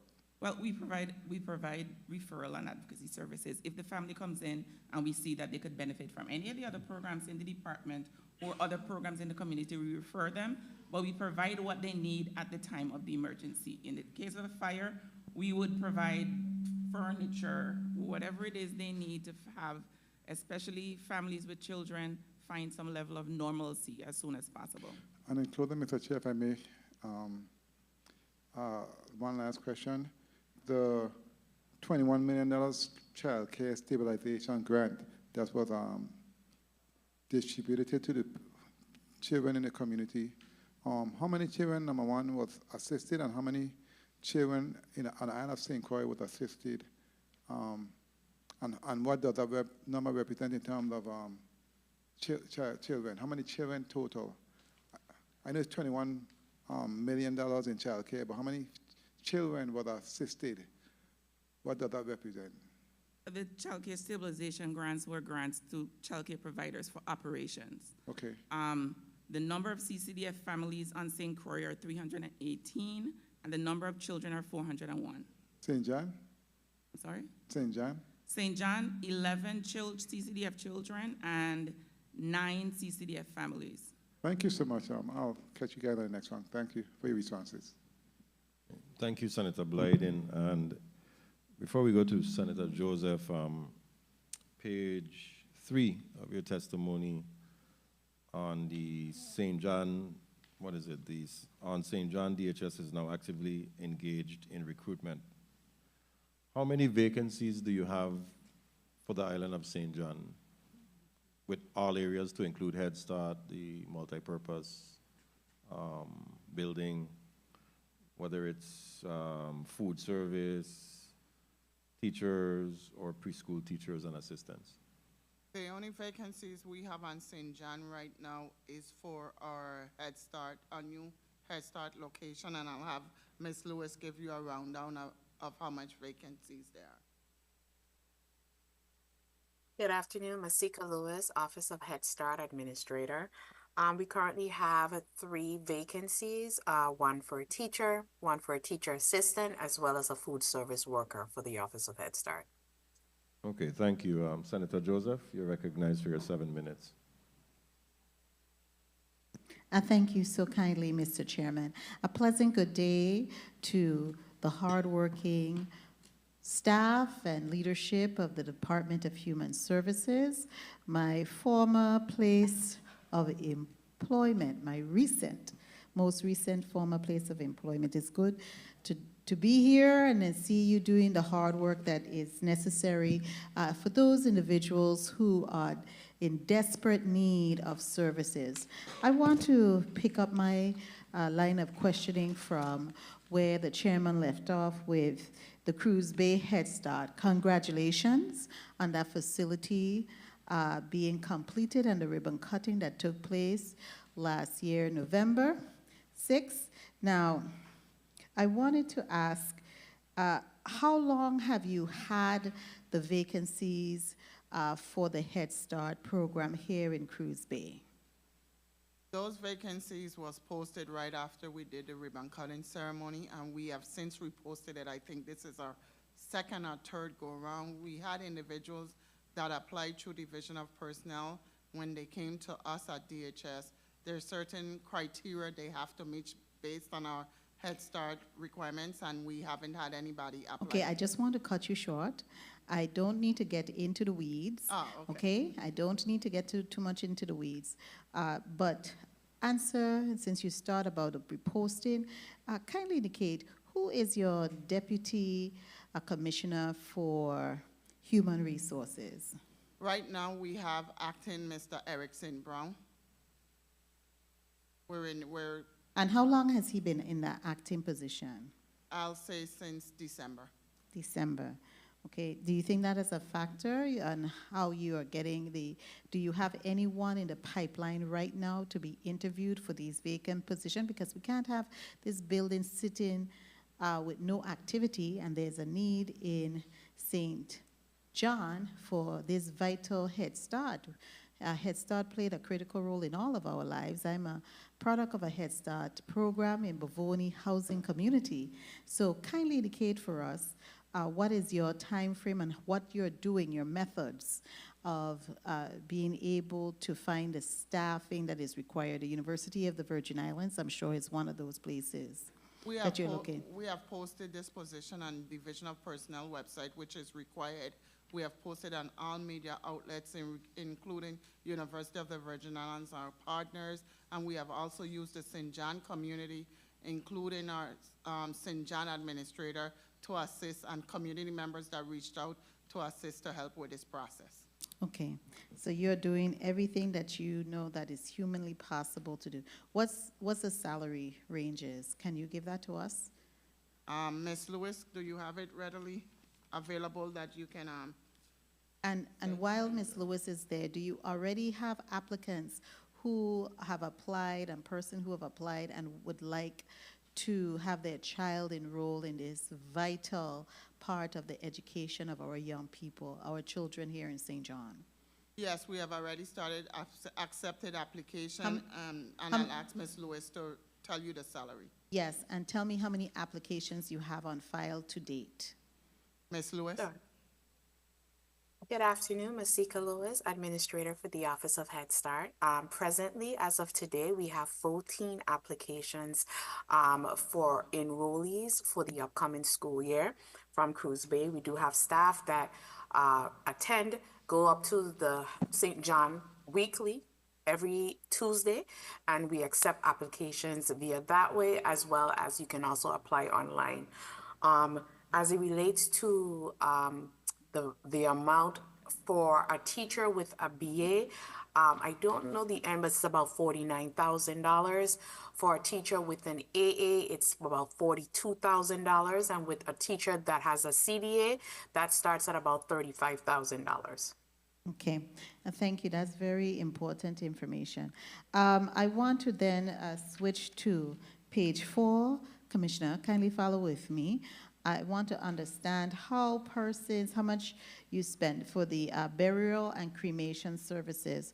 I noted that James Memorial Funeral Home and Schuster Crematorium and Hurley Funeral Home are contracted with the agency to take care of those indigent individuals. Is that it?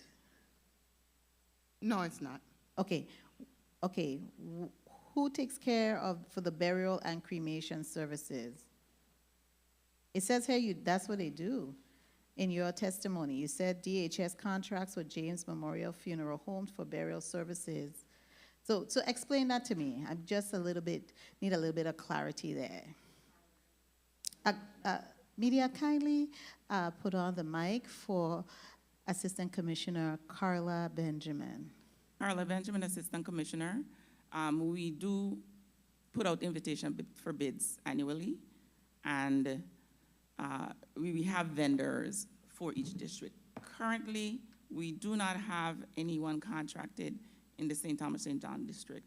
Okay, so this is not correct then? No, it needs to be updated. Okay, so I'll eliminate that contract. So where are you at the status for the bids to fill that vacancy in St. Thomas? And then I need to see a little bit of statistics on how many persons you have assisted 1 minute. with the burial for each district, and specifically the St. John district. Okay, the invitation for bids for the St. Thomas St. John district was put out. We didn't have any responders, so we're going to have to put that back out. Okay, all right. I'm not. Yeah, so then we have a huge indigent population, and they may not have any services. I want to go there, and I'm still on page 4. 30 seconds. The Division of Intervention and Preventative Services. What age group do you serve with that? That age group is pretty much from birth, right? Because my time is running, and I'm trying to be on time today. The judge is able to keep youth before the court until age 19. From what beginning at what age? A child is anyone up to the age of 18, so potentially from 0. From birth. From birth? Yes, ma'am. Okay, thank you so kindly, Mr. Chairman, for your leniency, and thank you so much, Assistant Benjamin, for your responses. I went over my time. Thank you, Senator Carla Joseph. I'm actually very impressed by you today. You are doing a great job. Senator Bolkes, before you move on, just to follow up with your question earlier, there are 4 APS clients in the island of St. John. 4 clients on the island of St. John in regards to our adult protective services. Thank you so much. You're Appreciate it. Now, you gave us a very thorough breakdown on all of the different services that the Department of Human Services offered. And most of them you mentioned St. John community or referred to St. John in some way, shape, or form. But are we saying that the department, every single service or program that the Department of Human Services offers entirely is available on the island of St. John, or are there any services or programs that are non-existent on this island? What we try to do is make sure every services that we offer that the community needs is available on St. John at particular days. Not On every particular single days. day. That's why I broke down the schedule. Okay, so with that said, has the department tried to attract talent, if I can call it that, or individuals that meet the requisite for some of these positions that are residents of St. John?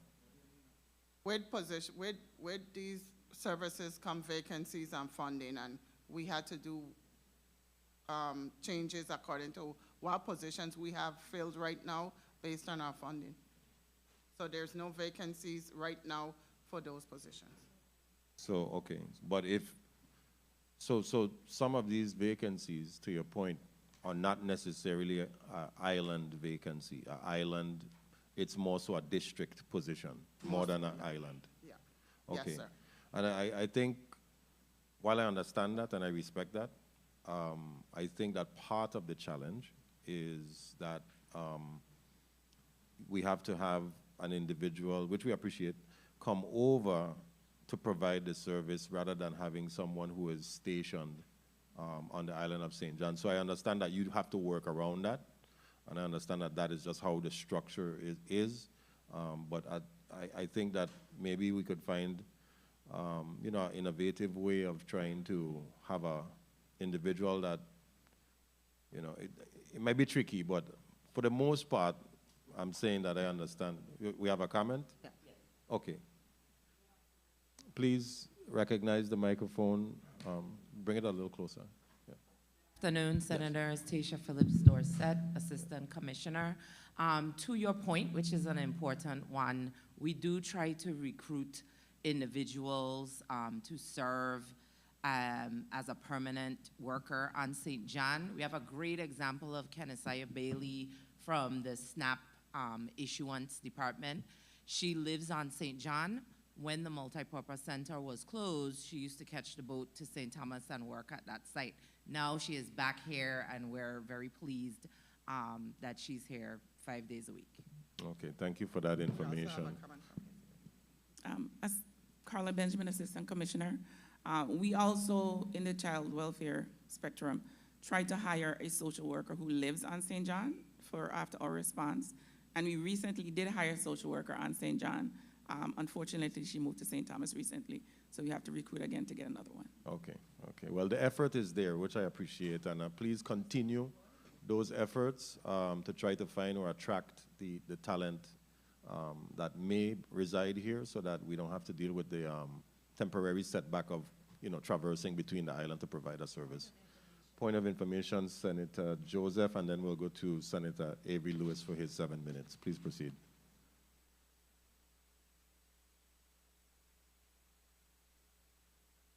Please recognize the microphone of Senator Carla Joseph.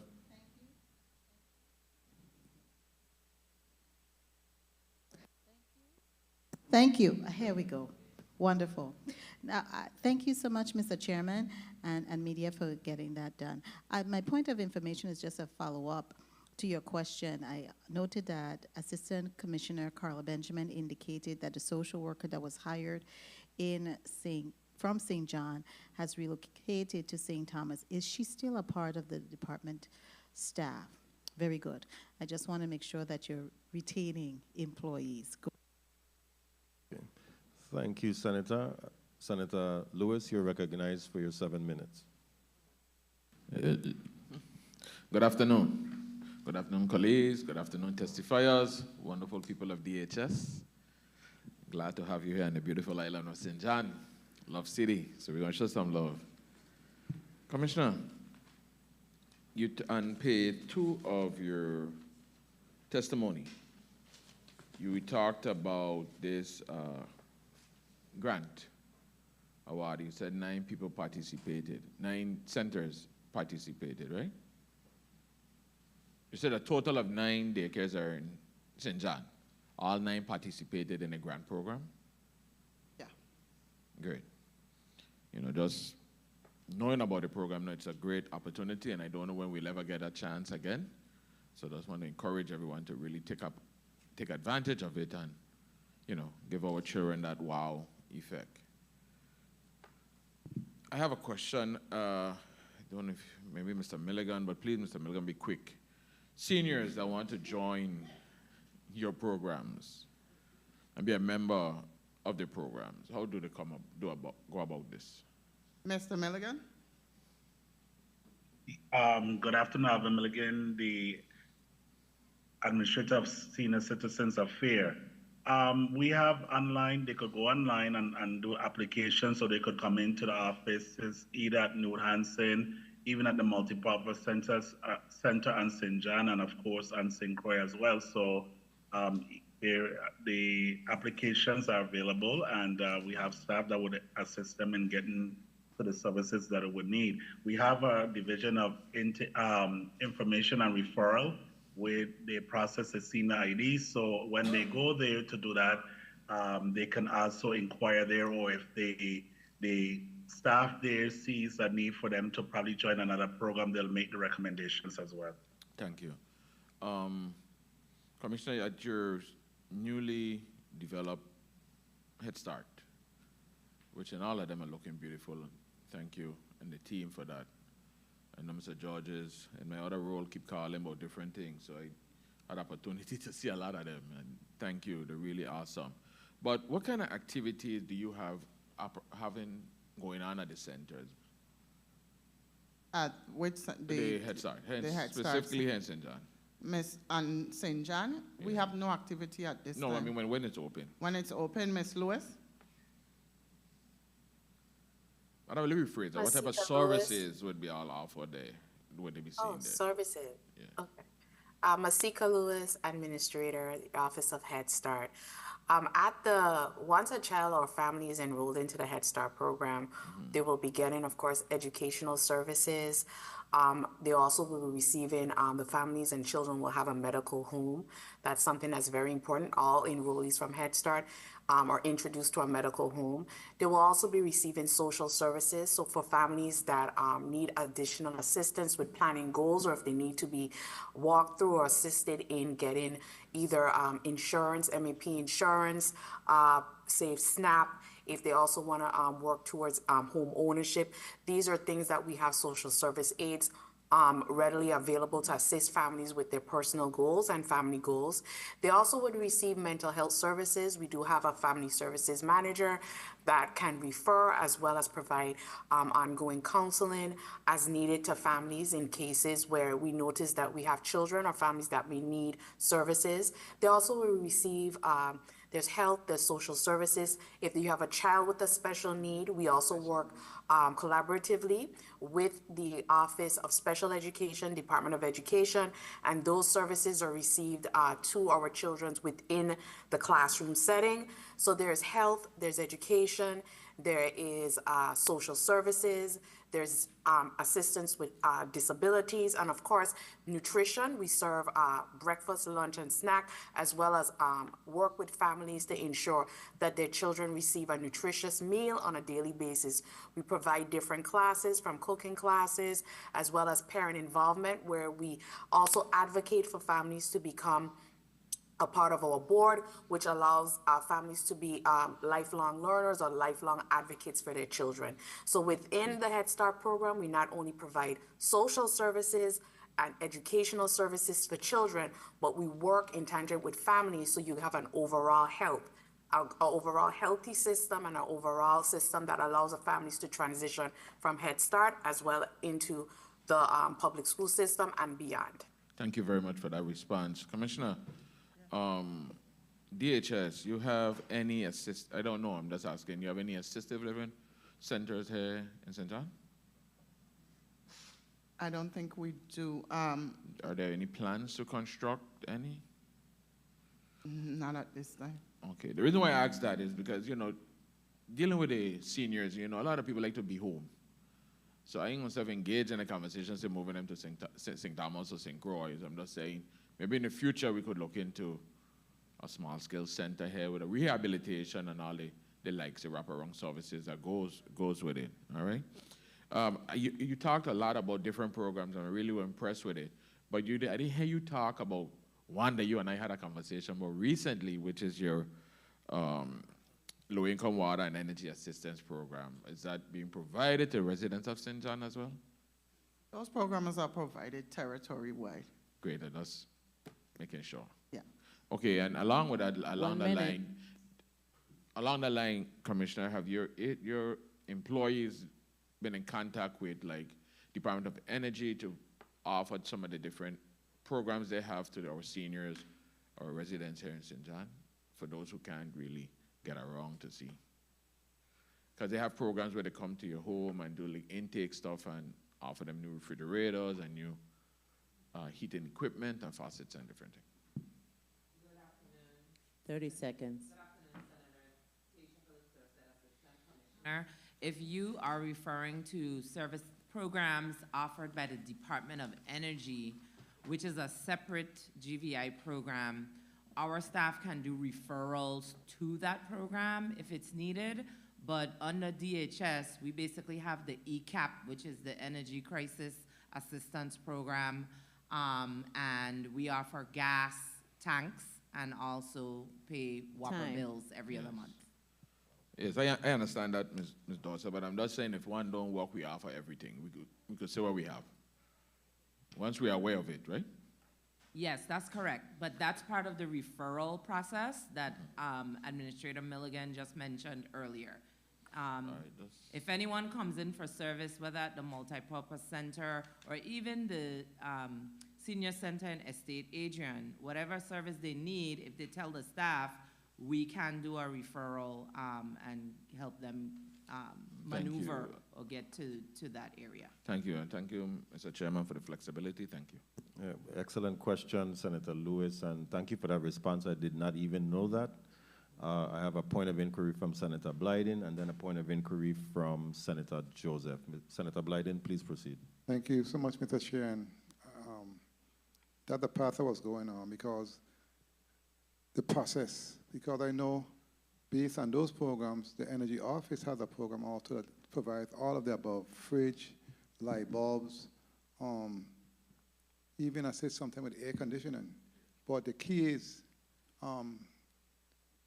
the information and how it gets to those individuals, because it's one government, even though they're different semi-autonomous agencies, one government, and we should be able to have a process that's seamless. So if someone can respond to that, I'll appreciate it, but thank you. Please recognize the microphone of Deputy Georges. Good afternoon, Deputy Commissioner Sean Georges. Many of the agencies do partner with us because we have an audience that comes in on the 1st and the 15th, and they provide tables in that area, so when the traffic is going back and forth, they have an opportunity to tell them of the services they provide. So they do work. We do work well with the different agencies. Okay, thank you for that response. Senator Joseph, you're recognized for your point of information. Yes, oh, here we go. Thank you so much, Mr. Chairman. My point of information is relative to the previous speaker before, the man from NADA. His question regarding the Homemaker Services Program. Kindly indicate how many persons are on the Homemaker Services Program, which provide the in-home assistance to our elderly, frail, and disabled individuals in the St. John. How many persons do we have from St. John, living in St. John, participating in that program? Our Homemakers program in St. John, we have 3 clients and 1 staff. Do you have any, I'm sorry, Mr. Chairman, do you have any persons on your waiting list? Do you have a waiting list? No. Okay, thank you so kindly. Okay, thank you, Senator Joseph. Do we know why that number is so low, Commissioner? I guess it's individuals who reach out for services, and we do home visits and stuff like that to see if there's any individual we need to have applied for the program, but that's who we have on the list right now. Okay, okay. We have one more comment. And for our online testifiers, please raise your voices a little louder so that our in-house stenographer can properly account the information. Please proceed. Good afternoon again, Tasha Phillips Dorset, Assistant Commissioner. Sometimes the numbers on all 3 islands for the homemaker services may appear low, but that's because if a person is eligible for Medicaid, we route them to the Medicaid personal attendant and homemaker program first because we have federal dollars to support that. So if they qualify for that program, they'll get the services through Medicaid. If they don't qualify, then we route them to the homemakers program for service. Okay. That's so we don't duplicate effort and we use our dollars wisely. Excellent, okay. Well, go ahead, Senator. I'm very thankful, Ms. Dorset Phillips, that you provided that clarity. So we're going to need the whole number of the elderly population that is being served with homemaker services. Those are included, those who are on Medicaid and receiving those services, so we could see the aggregate amount. Thank you so kindly, Mr. Chairman. Okay. And thank you for those responses. And really, before we go to Senator Francis, Heilega, I wanted to ask, given that there's a growing need for behavioral health and mental health throughout the entire territory, are there any plans to or expansions to serve that area in the St. John community? Senator Volkes, we do collaborate with Department of Health, who deals with mental health patients, to see what services we could assist with on our end. But when it comes to mental health, that is Department of Health. So behavioral health? Behavioral health is Department of Health. Okay, also. but you collaborate with them? We collaborate with them with any services that we can provide in regards to their clients. Okay, and do you know if any current cases exist on the island of St. John, being that they would collaborate with you? No, I don't. Okay, very well. Senator Francis Heilega, you're recognized for your 7 minutes. Please acknowledge the microphone of Senator Francis Heilega. Good afternoon to my colleagues, to the people of the territory, to the testifiers. I always look forward to having a conversation with Human Services because I know how important this agency is to the everyday lives of individuals in this territory, especially those that are in need of those critical services. One of the first questions I want to ask, how many of the seniors participate in the Senior Community Service Employment Program? And are there any specific collaborations with businesses here in St. John? And if so, how does that work? In St. Croix, we have 21 enrollees in the CSEP program, St. Thomas 28. I think I'll ask Mr. Milligan, do we have any employees in St. John in our CSEP program? Alvin Milligan, Administrator of Senior Citizens Affairs. I think we just answered that question, that we are now working to, in fact, get some enrollment. We had a few in St. John, however, since COVID, some of them did not reapply or did not extend to be on. And we have a few that go down to St. Thomas because some of the businesses in St. John or some of the agencies did not, in fact, partner with us. So I hope that answers the question. Thank you. Okay. And how do you intend to potentially reactivate those, since it's a missing aspect in St. John? Are you actively looking to try to get people to come back on that program in St. John, minus having them shipped down? Are you making an active effort to reach out to businesses in St. John? Yes, we are, Senator Francis. The program administrator, the program director, she's in fact Miss Cindy Rollins-Williams. They're going to be doing some active campaigning this year because we do see that there is a need. However, we could only do, and even though if persons are interested, they can go into the multipurpose center and apply there, as well as we do have staff there that can in fact get information to them as well. So a campaign is coming forward this year to assist with that? That's correct. Okay, thank you. One of the things we talk a lot about is in-home care and getting assistance in the home for our seniors. One of the things I've been looking at is adult foster care system. That's like a little bit in reverse of where it's similar, like where you would place children in foster care. Adult foster care system is where seniors would be placed in homes where they are literally getting the assistance that they need, because as you know, not every senior is able at a certain age to live on their own. What are your thoughts about creating a system like that here in the territory that's somewhat in reverse of what we're attempting to do? Avril George, Commissioner, Senator, that is a great idea. That is something we can take back to the team and discuss in depth in regards to your recommendation and see what resources and funding we'll need to maybe pull something like that off, but that is an awesome idea. Okay, well, hopefully you'll support the legislation when I bring it forward in a couple of weeks. Okay.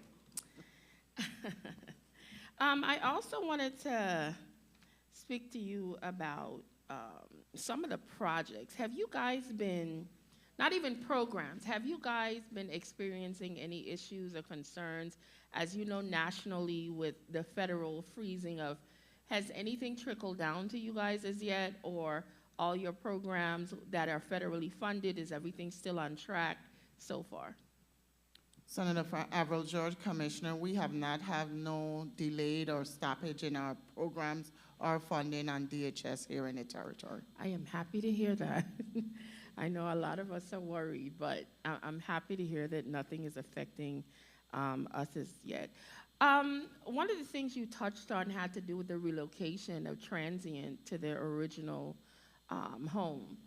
How does that work? Because I know we saw quite a bit of people, especially after the hurricanes, and individuals that come here to the territory, and for whatever reason, they're stuck or whatever the case is.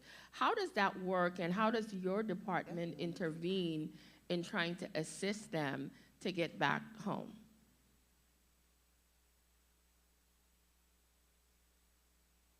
Carla Benjamin, Assistant Commissioner. That's a program that's run through our intake office, and the assistance is to individuals who have not been in the territory for an extended length of time, like no more than 90 days. 90 days, it's limited. Yes. And is there a reason why it's limited to that 90-day period? Because, or would you consider them a resident after that? Correct. Because I know the law says anybody here after 90 days is considered a resident. Correct. It's Okay. transient, those who are. So it's limited to that. And do you have a large number of those people? Like, give us an average of how many people do you assist? We used to have a lot. It's not been that many recently. I don't have a number that I can provide for you, but I can get that. Okay, well, I'm happy to hear that. I'll look forward to that information. 1 minute. Getting our children educated from early on, especially dealing with Head Start, what exactly recruitment efforts do you guys have in place? Because I know from what I was listening and reading with the testimony, there were some concerns with personnel. What type of recruitment efforts are you guys really focusing on to try to get people in regards to dealing with Head Starts? In regards to the vacant positions, we follow, Avril George, Commissioner, in regards to the vacant positions, we follow the guidelines with posting all vacancies on Division of Personnel website, as well as we do media releases to let individuals know that are you talking about children or positions? No, the position. So do you think that works? It does. It does? It does. Yeah, because I want to know how it's some of our benefiting. vacancies sometimes could have over 100 individuals referred wow, for that's positions, good. and then we got to go through an elimination process. But all unionized positions must be posted on Division of Personnel website. The team has taken the extra step with posting exempt positions as well on the division, so it gives us a pool of candidates in regards to qualified individuals. Excellent. I'm very happy to hear that people are reaching out to help work in these areas, because, anything to do with our children, making sure they have that grounded in education from the beginning really helps them along in life. So I'm looking forward to hearing more positive stuff from that. Is that time? Okay. I think I heard it. Could I ask one more question? Yeah, Thank you. I wanted to ask a little bit about Meals on Wheels. I know there was some issues there with the financing, and I know the legislature, we put out some money to help offset that. Have you guys been able to identify or get additional funding for its continuation? Are you still having major problems? Do you need additional monies? Have you attached to get grants? Give me an update as it relates to Meals on Wheels, also even specifically here in St. John, how many individuals are being serviced?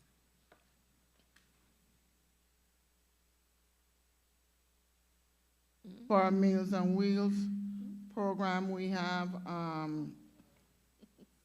I'm missing St. John. Mr. Milligan, can you help me with St. John?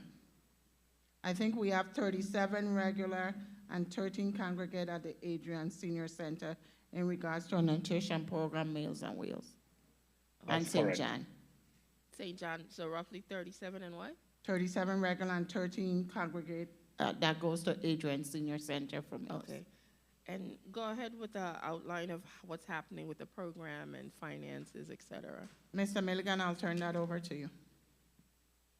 Good afternoon, Alvin Milligan, Administrator of Senior Citizens Affairs. Currently, the issue with St. John, and there's no secret, the residents there are, most of them are snowbirds, so you'll see an increase during the winter month, Senator Francis, with in terms of participation with the programs, even with the congregate and the homebound meals. Also, I think that we are at a stable amount in terms of providing the services. We do not have any current wait list for St. John right now in terms of meal. We do not have any on St. Thomas right now either, which is good, but that could change by tomorrow. So it's a revolving effect. We do have a few on St. Croix, and we're hoping to get that streamlined within the next 2 months to 3 months once we get, ourselves in gear with that. And as I stated before previously, I'm not sure if you were present at the beginning. The issue is that with the applications for the Meals on Wheels program is that there's some federal guidelines that have to be instituted in the application, such as a doctor's clearance or a doctor's triage, for lack of a better word, to see what type of meals these individuals should be receiving due to their health conditions. Some might be hypertension, some might be diabetic. So we have to make sure that we provide that meal according to the dietary strengths of these clients. Okay, thank you so much for that. Thank you, Mr. Chair, for the additional time. Thank you, Senator Francis Heilager. Point of information, Senator Joseph, but really quickly, what is the cost for the Meals on Wheels program on St. John every year? And then Senator Joseph, you can proceed. I'll get that for you shortly, Senator.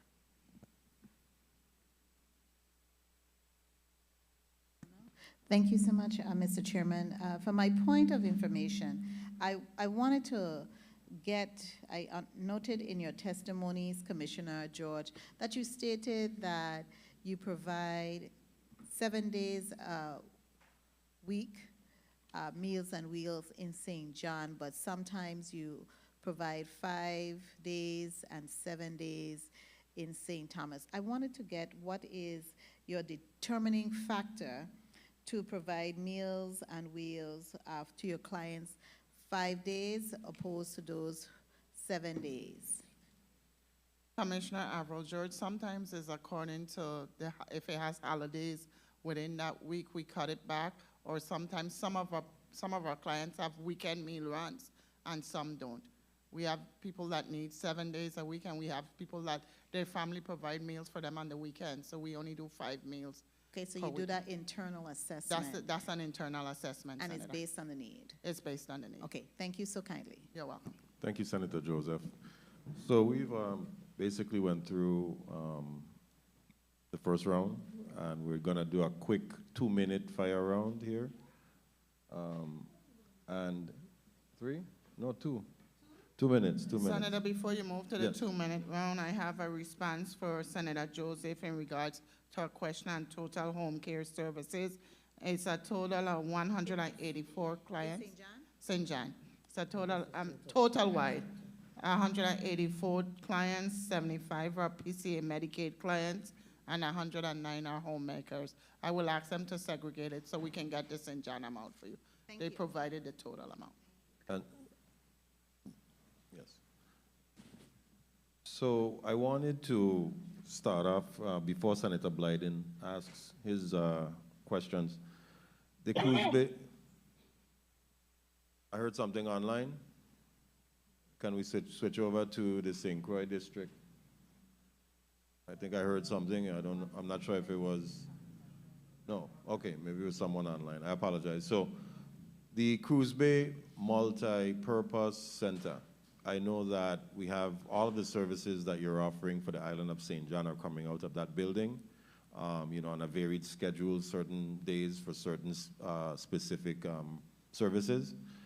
Now, I know that that building has been retrofitted or sort of had some work on the building, but the building is an aged building. And I had the liberty of actually joining with Vitima, member of your staff, DPNR, and the architectural company that is looking at what needs to be done with the building in order to basically, you know, fix it, for the lack of a better word. I wanted to ask you, Commissioner, what is the ongoing effort? Where are you now in that process? I know that probably took place about a month ago, maybe 3 weeks to a month ago. They came to assess the building.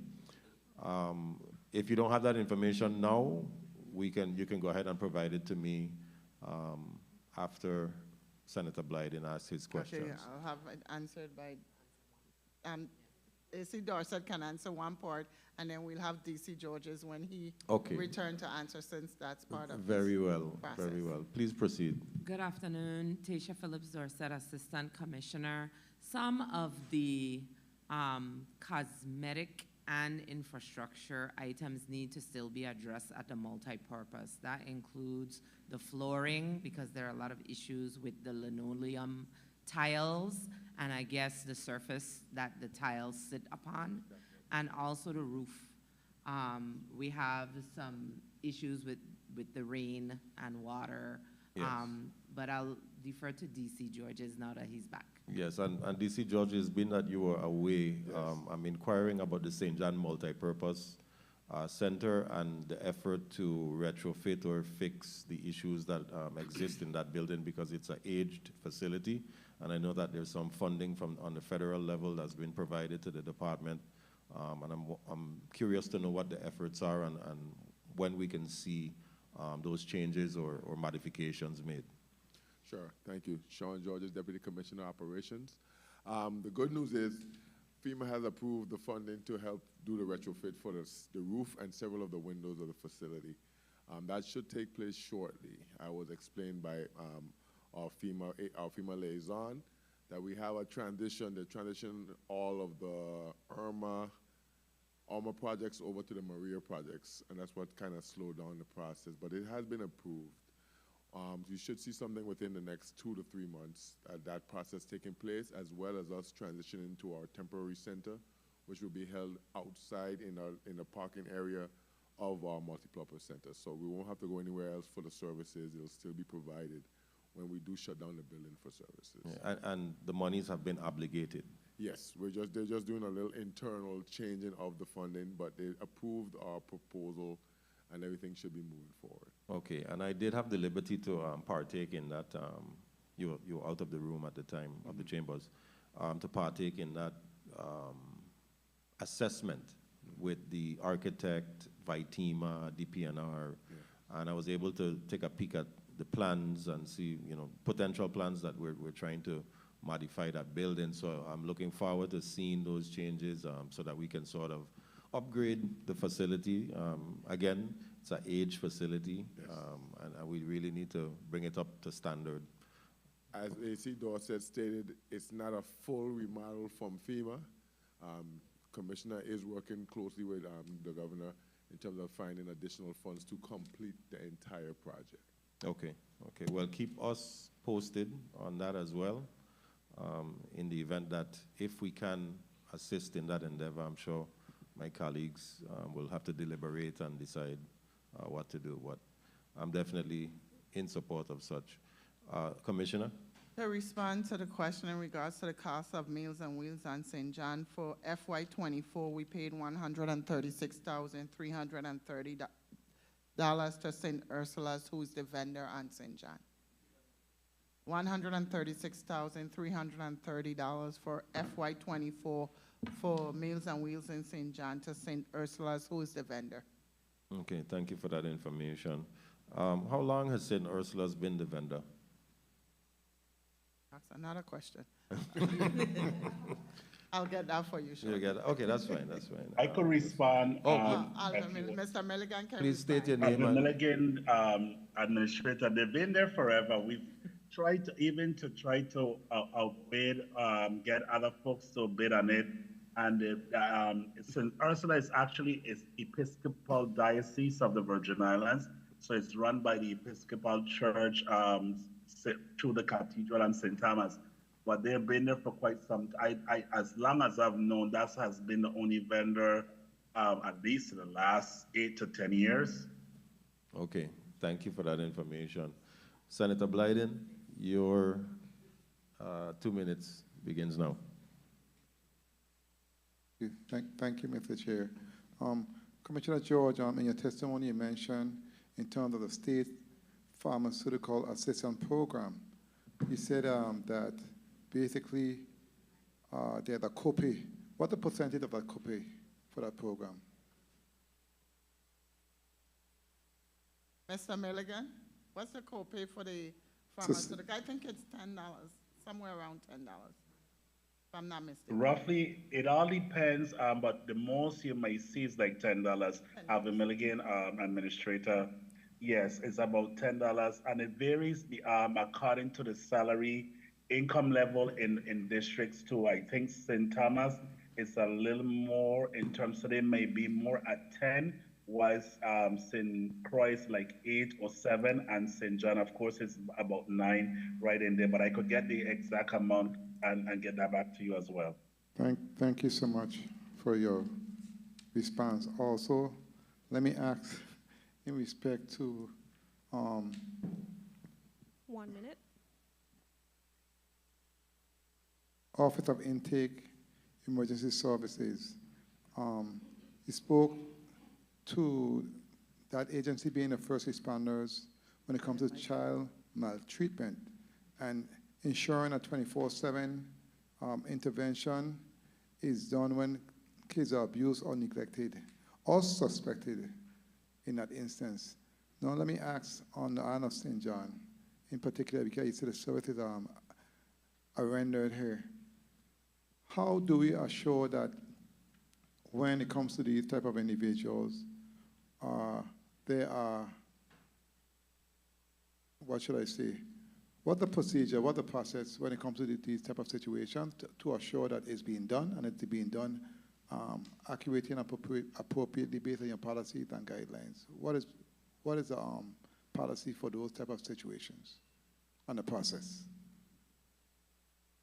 Carla Benjamin, Assistant Commissioner. Time. The process is the same across the board. Anyone can report if they suspect child abuse and neglect by calling the Department of Human Services or the police department.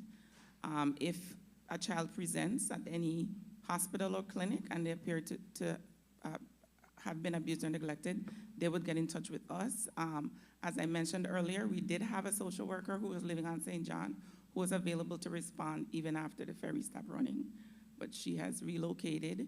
In those situations, often the police respond and then we respond as well as quickly as possible. And in closing, Mr. Chair, the DIPS program, which is the Division of Intervention and Prevention Services, which deals with at-risk youths and also may be involved in the juvenile system, right, justice system. And I know that you guys provide wraparound services like case management, counseling, etc. So can you explain the process also for that program when it comes to the length of time it takes to deal with those individuals who are at risk when it comes to the counseling and the case management, etc.? Is it depend on the case? Can you speak to that? Carla Benjamin, Assistant Commissioner. Most of those children are referred through intake, the same process as cases of child maltreatment. When it becomes evident that the behavioral issue is what's most primary, it's referred to our DIPS unit. They provide everything from counseling intervention to school visits to home visits, and if the problem is not ameliorated, they could become a person in need of supervision where they go before the court. And then, of course, unfortunately, if they run afoul of the law, they may be remanded to YRC. And if it's vice versa when it comes to abuse of the elder, that the Adult Protective Services Program? Okay, very well. Thank you so much, Mr. Chair, for the time. And thank you again for your responses and all that you do at the Department of Human Services. On behalf of the people of the Virgin Islands, thank you. Thank you, Senator Marvin Blyden. Senator Carla Joseph, you're recognized for your 2 minutes. Thank you so kindly, Mr. Chairman. I'd like to ask some questions regarding our elderly at this time. I want to focus my questioning to page number, the page dealing with the senior social issues. Do you partner with, at Adrian Center, do you partner with any other entity in carrying out the wellness programs? Commissioner, for our seniors in St. John? Yes, we do, Senator. We, I don't have the name right off my head, but we have different collaboration with different agencies in regards to services provided, such as legal services, health, and different avenues that can help seniors. That is our center. They do workshops on a regular basis, not only in St. John, but St. Thomas and St. Croix as well, in regards to services that we can offer them. And they laugh, my team will laugh when I say that my seniors know that I'm 911. 1 minute. Okay, I want to mention it because we had the Department of Sports, Parks, and Recreation before you, and they also are looking at an aging program. I wear braids because I love to braid resources. And I think that is something that you can look at to braid some resources and work collaboratively with your fellow colleague to do and provide a robust level of services to the seniors. And you could answer this following question on the chair's time, because I don't want to go up with my time. So indicate for me, kindly indicate what will happen if we have a storm and or a natural disaster, because Adrian Center also serves as a shelter. What will happen, and what is the process in the case of a natural disaster for persons needing shelter at Adrian? Thank you so kindly, Mr. Chairman, for the time. Mr. Milligan?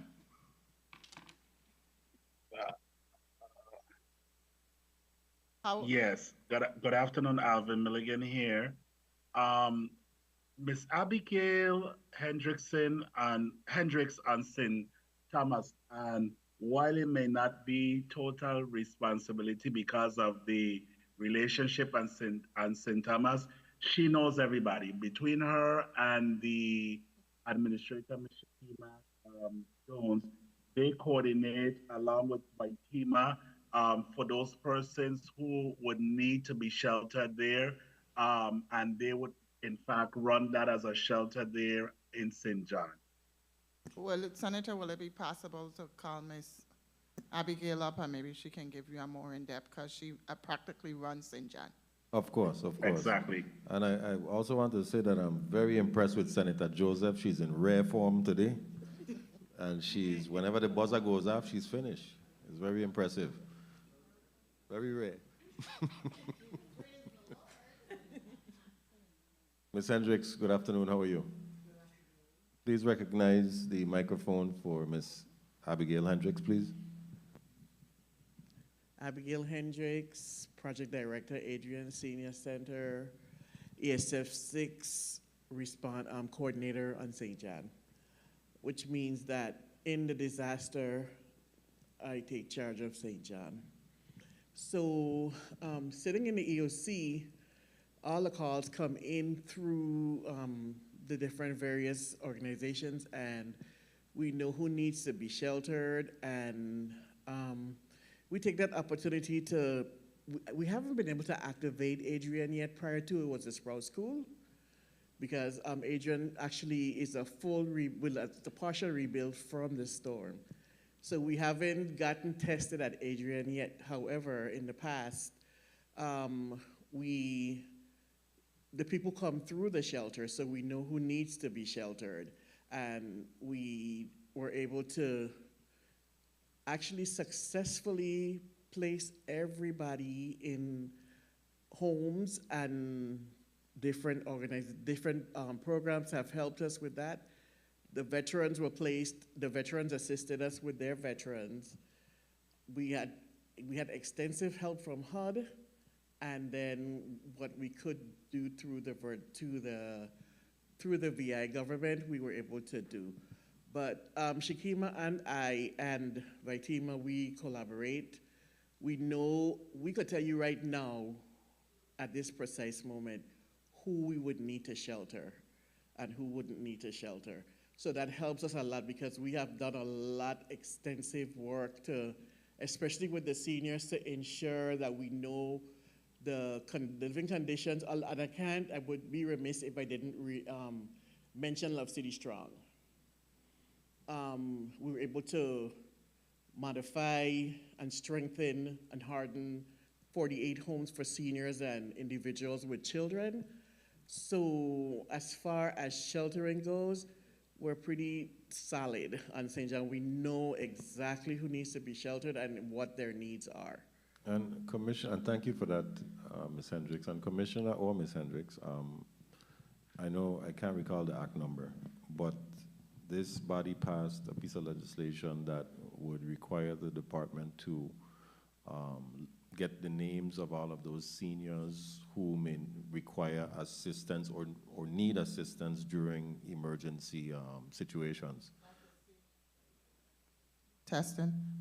Commissioner Avril George, that's the senior data registry that we currently have access to and runs, and that is run by Ms. Yvette Henry out the Office of St. Thomas and Vaitima. So that list is an active list, and it's always updated on a regular basis. Okay. So that's the senior data registry you're referring to. And you have a listing of all the St. Jonian elderly. We have St. Thomas, St. Croix, and St. John. And we also have ESF 6, which is under DHS, that is responsible for that. Elderly and disabled. Okay, very well. Thank you so much for that. You're welcome. Senator Avery Lewis, you're recognized for your 7 minutes. 2 minutes. 2 minutes. I get too much time now. Yeah, I'll take the 7. Miss Abigail, don't put on the mic yet. Good afternoon again. As we talk about shelters in St. John, is the new facility one of them possibly on the list to be a shelter? Commissioner Avril George, the Head Start, yes, it is. The Head Start was slated to be a shelter, yes. Great, thank you for that. What's the capacity of it, sorry? That may be possible. Masika, the capacity right now for the If we turn it into a shelter, not for Head Start, shelter. We'll ask Ms. Henry and get that number for you. Thank you very much. In the island of St. John, Commissioner, how many centenarians do you have? That's a good question. Mr. Milligan keeps track of our centenarians. That's part of this and response. I think it's one. It's one. One, yeah. Currently, Alvin Milligan, currently it's one person. 1 minute. I'm going to say Administrator Avery Lois, but Senator Lois, I know that you work very closely with us in that process. So it's just one currently that we have, and right now that individual resides down in St. Thomas, of course, because of the age and more family being there. Okay, good. And yes or no? Have they received their stipend, the $5,000? 30 seconds. Not all of them, but they are processed down to finance waiting proof for payment. Okay, Commissioner, I think this is more on the St. Thomas side. Our constituent takes this one. Stipend payment for the senior programs? If that's our volunteer programs, that payment just was processed by Department of Finance. So this week our volunteers should be paid. So I'm clapping. Okay, hopefully, God's willing. Thank you for that. And just wrapping up, the senior centers here in St. John, I know Ms. Jorgen, I see her in the audience, normally do a great job with her folks out there. You know, I pass, I see them doing crochet and a lot of different activities. Tell me what happens here in St. John, please. If there's a duplicate of activities, tell me. Sorry, go ahead. Well, Abigail Hendricks, Project Director, Adrian Senior Center. My motto is I get paid to play. Okay, so we play heavily at Adrian Senior Center. Good, good. Just yesterday, we have a club, a travel club, and we went to Italy yesterday.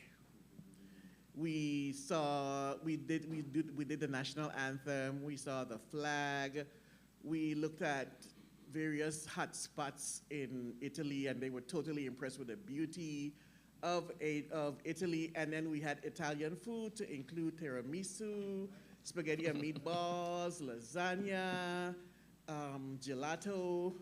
So next month we'll be going to China if you care to join us. What we are missing desperately is a bus. A van.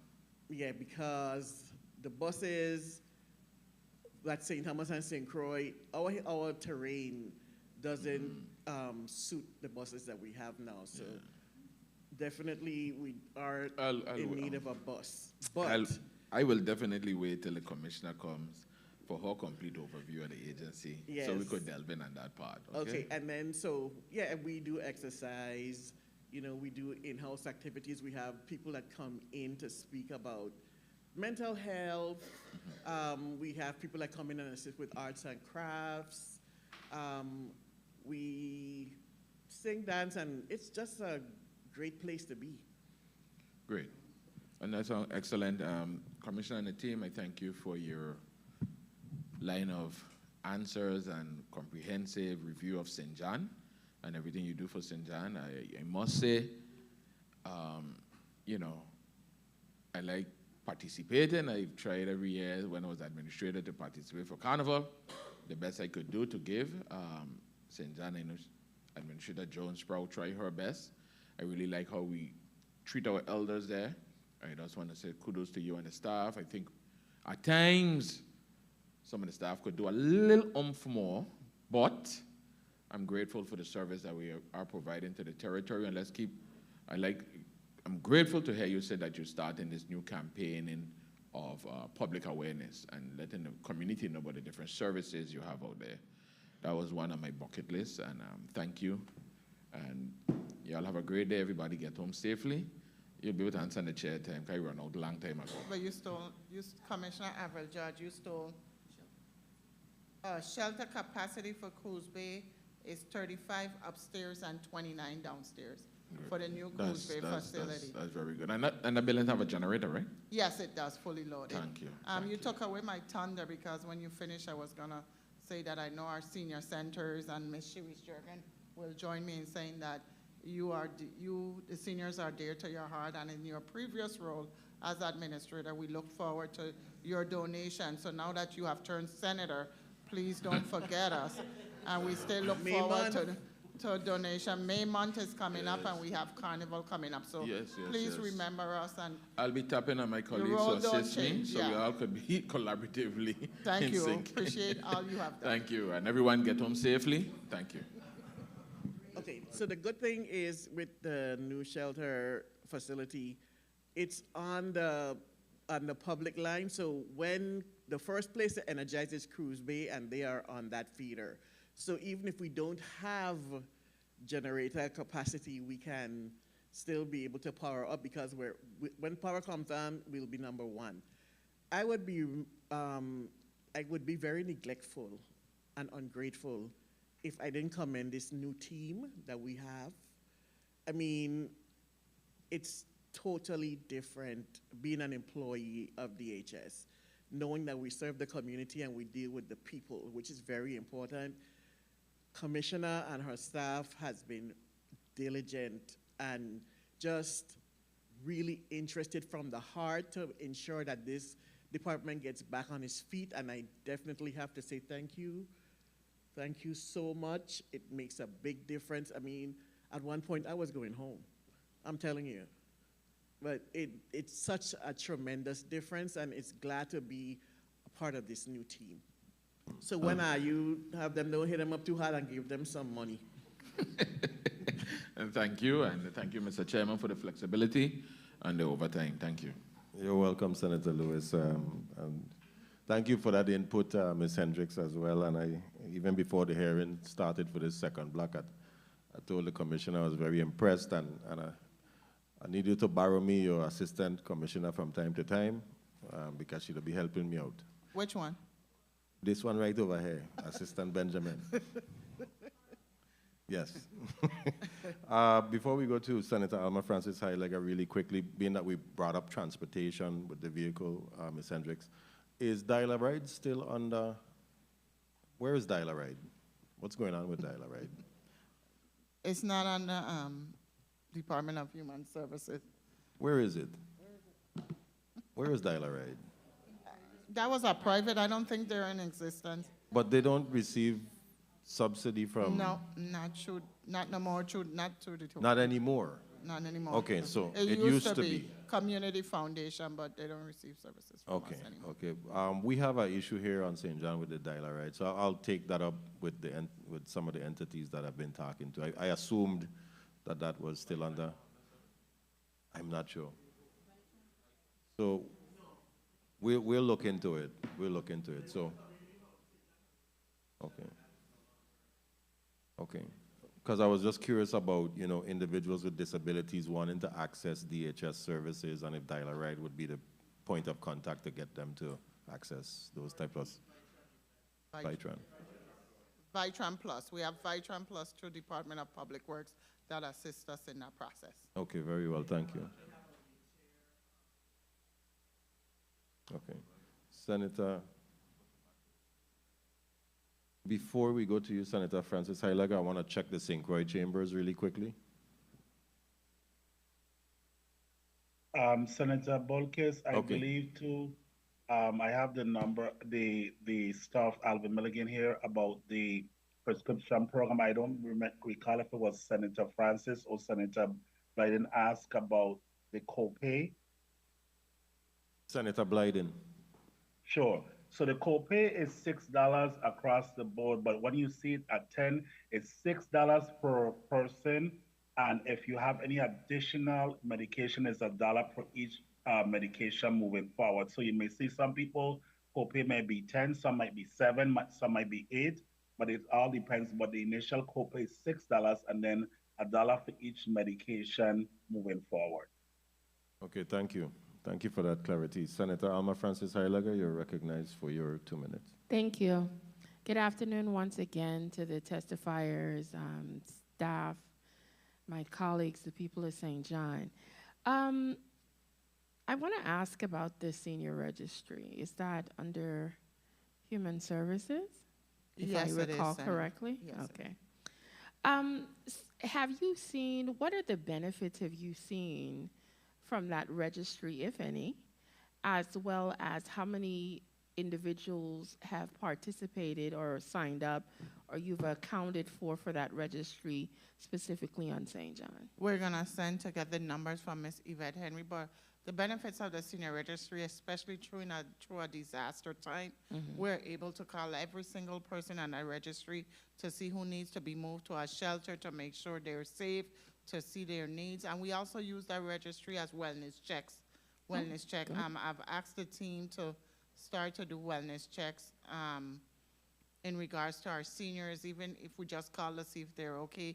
Those that are accustomed to come to the center, and if we don't see them for a day or two, a day. You would contact them through the registry. Yeah, that's the registry, and that's that's the 911. So it's being in touch. It helps being in touch with our seniors who have signed up, and we continuously use the opportunity to do public awareness in regards to go to community outreach to get additional seniors with the help of Vitality. That's what I was about to ask. What are you doing to really let more seniors know that it's available so we could get more on it so they could get the benefit of the assistance? Whenever the team goes out, Senator Francis, whether it's in any division goes out, we also make that a component, especially with Ms. Henry, to go out and have a table for seniors that come through to our services to sign up.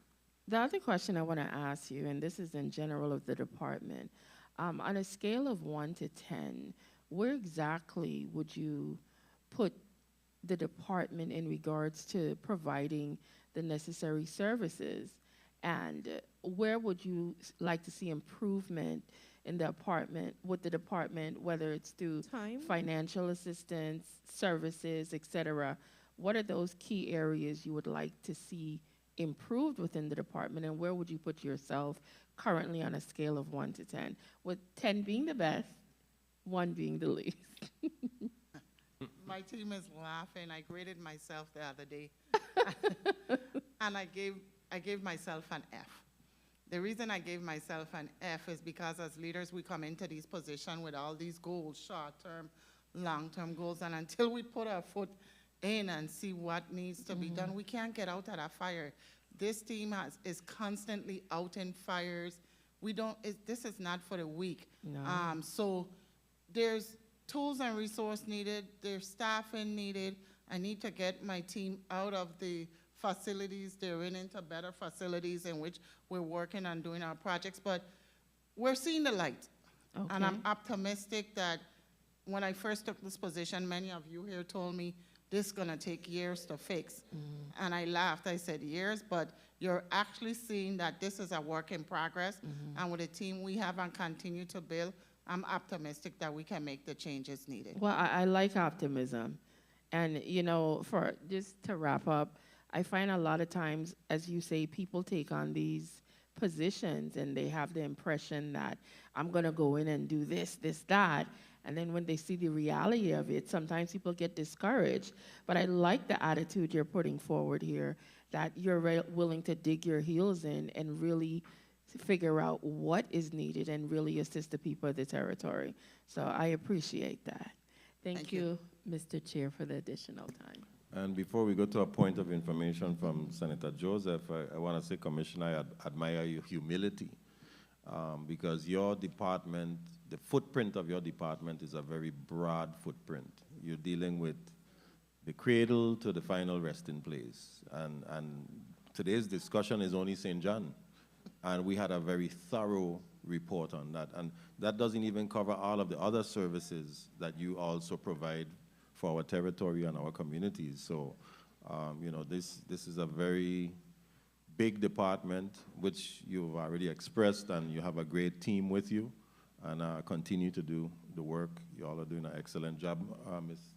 Hendricks wanted to chime in really quickly, and then Senator Joseph, your point. With regards to the senior registry, Senator Heiliger, we have a master list of all seniors, totaling to 243 seniors on St. John.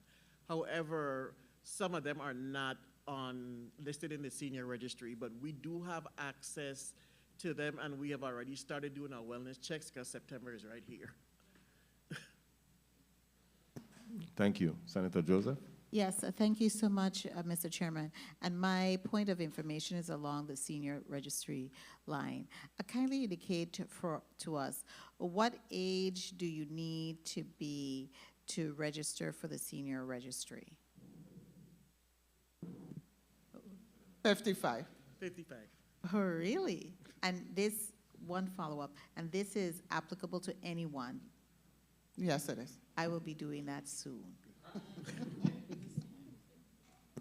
No, man, you're not over. Let me change that. It's not applicable to everyone. It's senior disabled that lives alone. That's the senior data registry. Not applicable to everyone.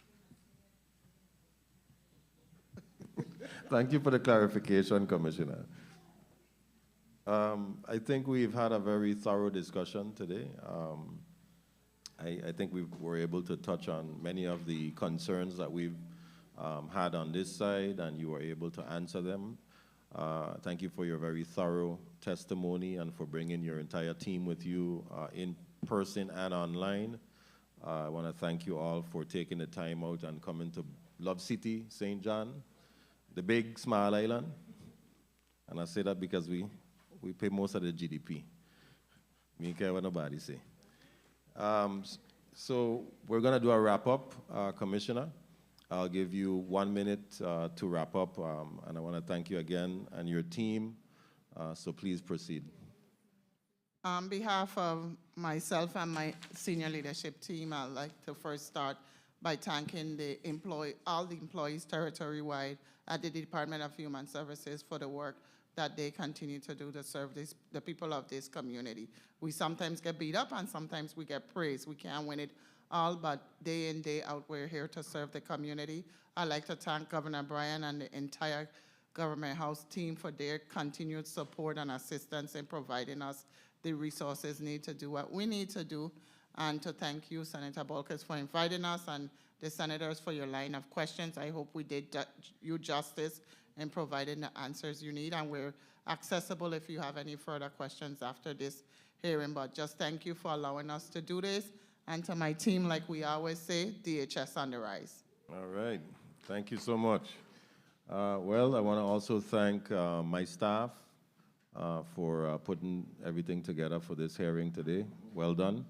Along with the legislature, central staff, media division that's here, that's supporting us with the live coverage and for photos as well. And for anyone who came by and stopped by just to hear us here in this important discussion. We had some more people this morning during the segment with Sports, Parks, and Recreation. And of course, our media, who is here covering the story. Thank you for being here and always providing accurate information to the readers of the Virgin Islands. And I think that's going to be it. And I want to thank you, members, of course, for showing up and doing your part. And the Committee on Culture, Youth, Aging, Sports, and Parks is hereby adjourned.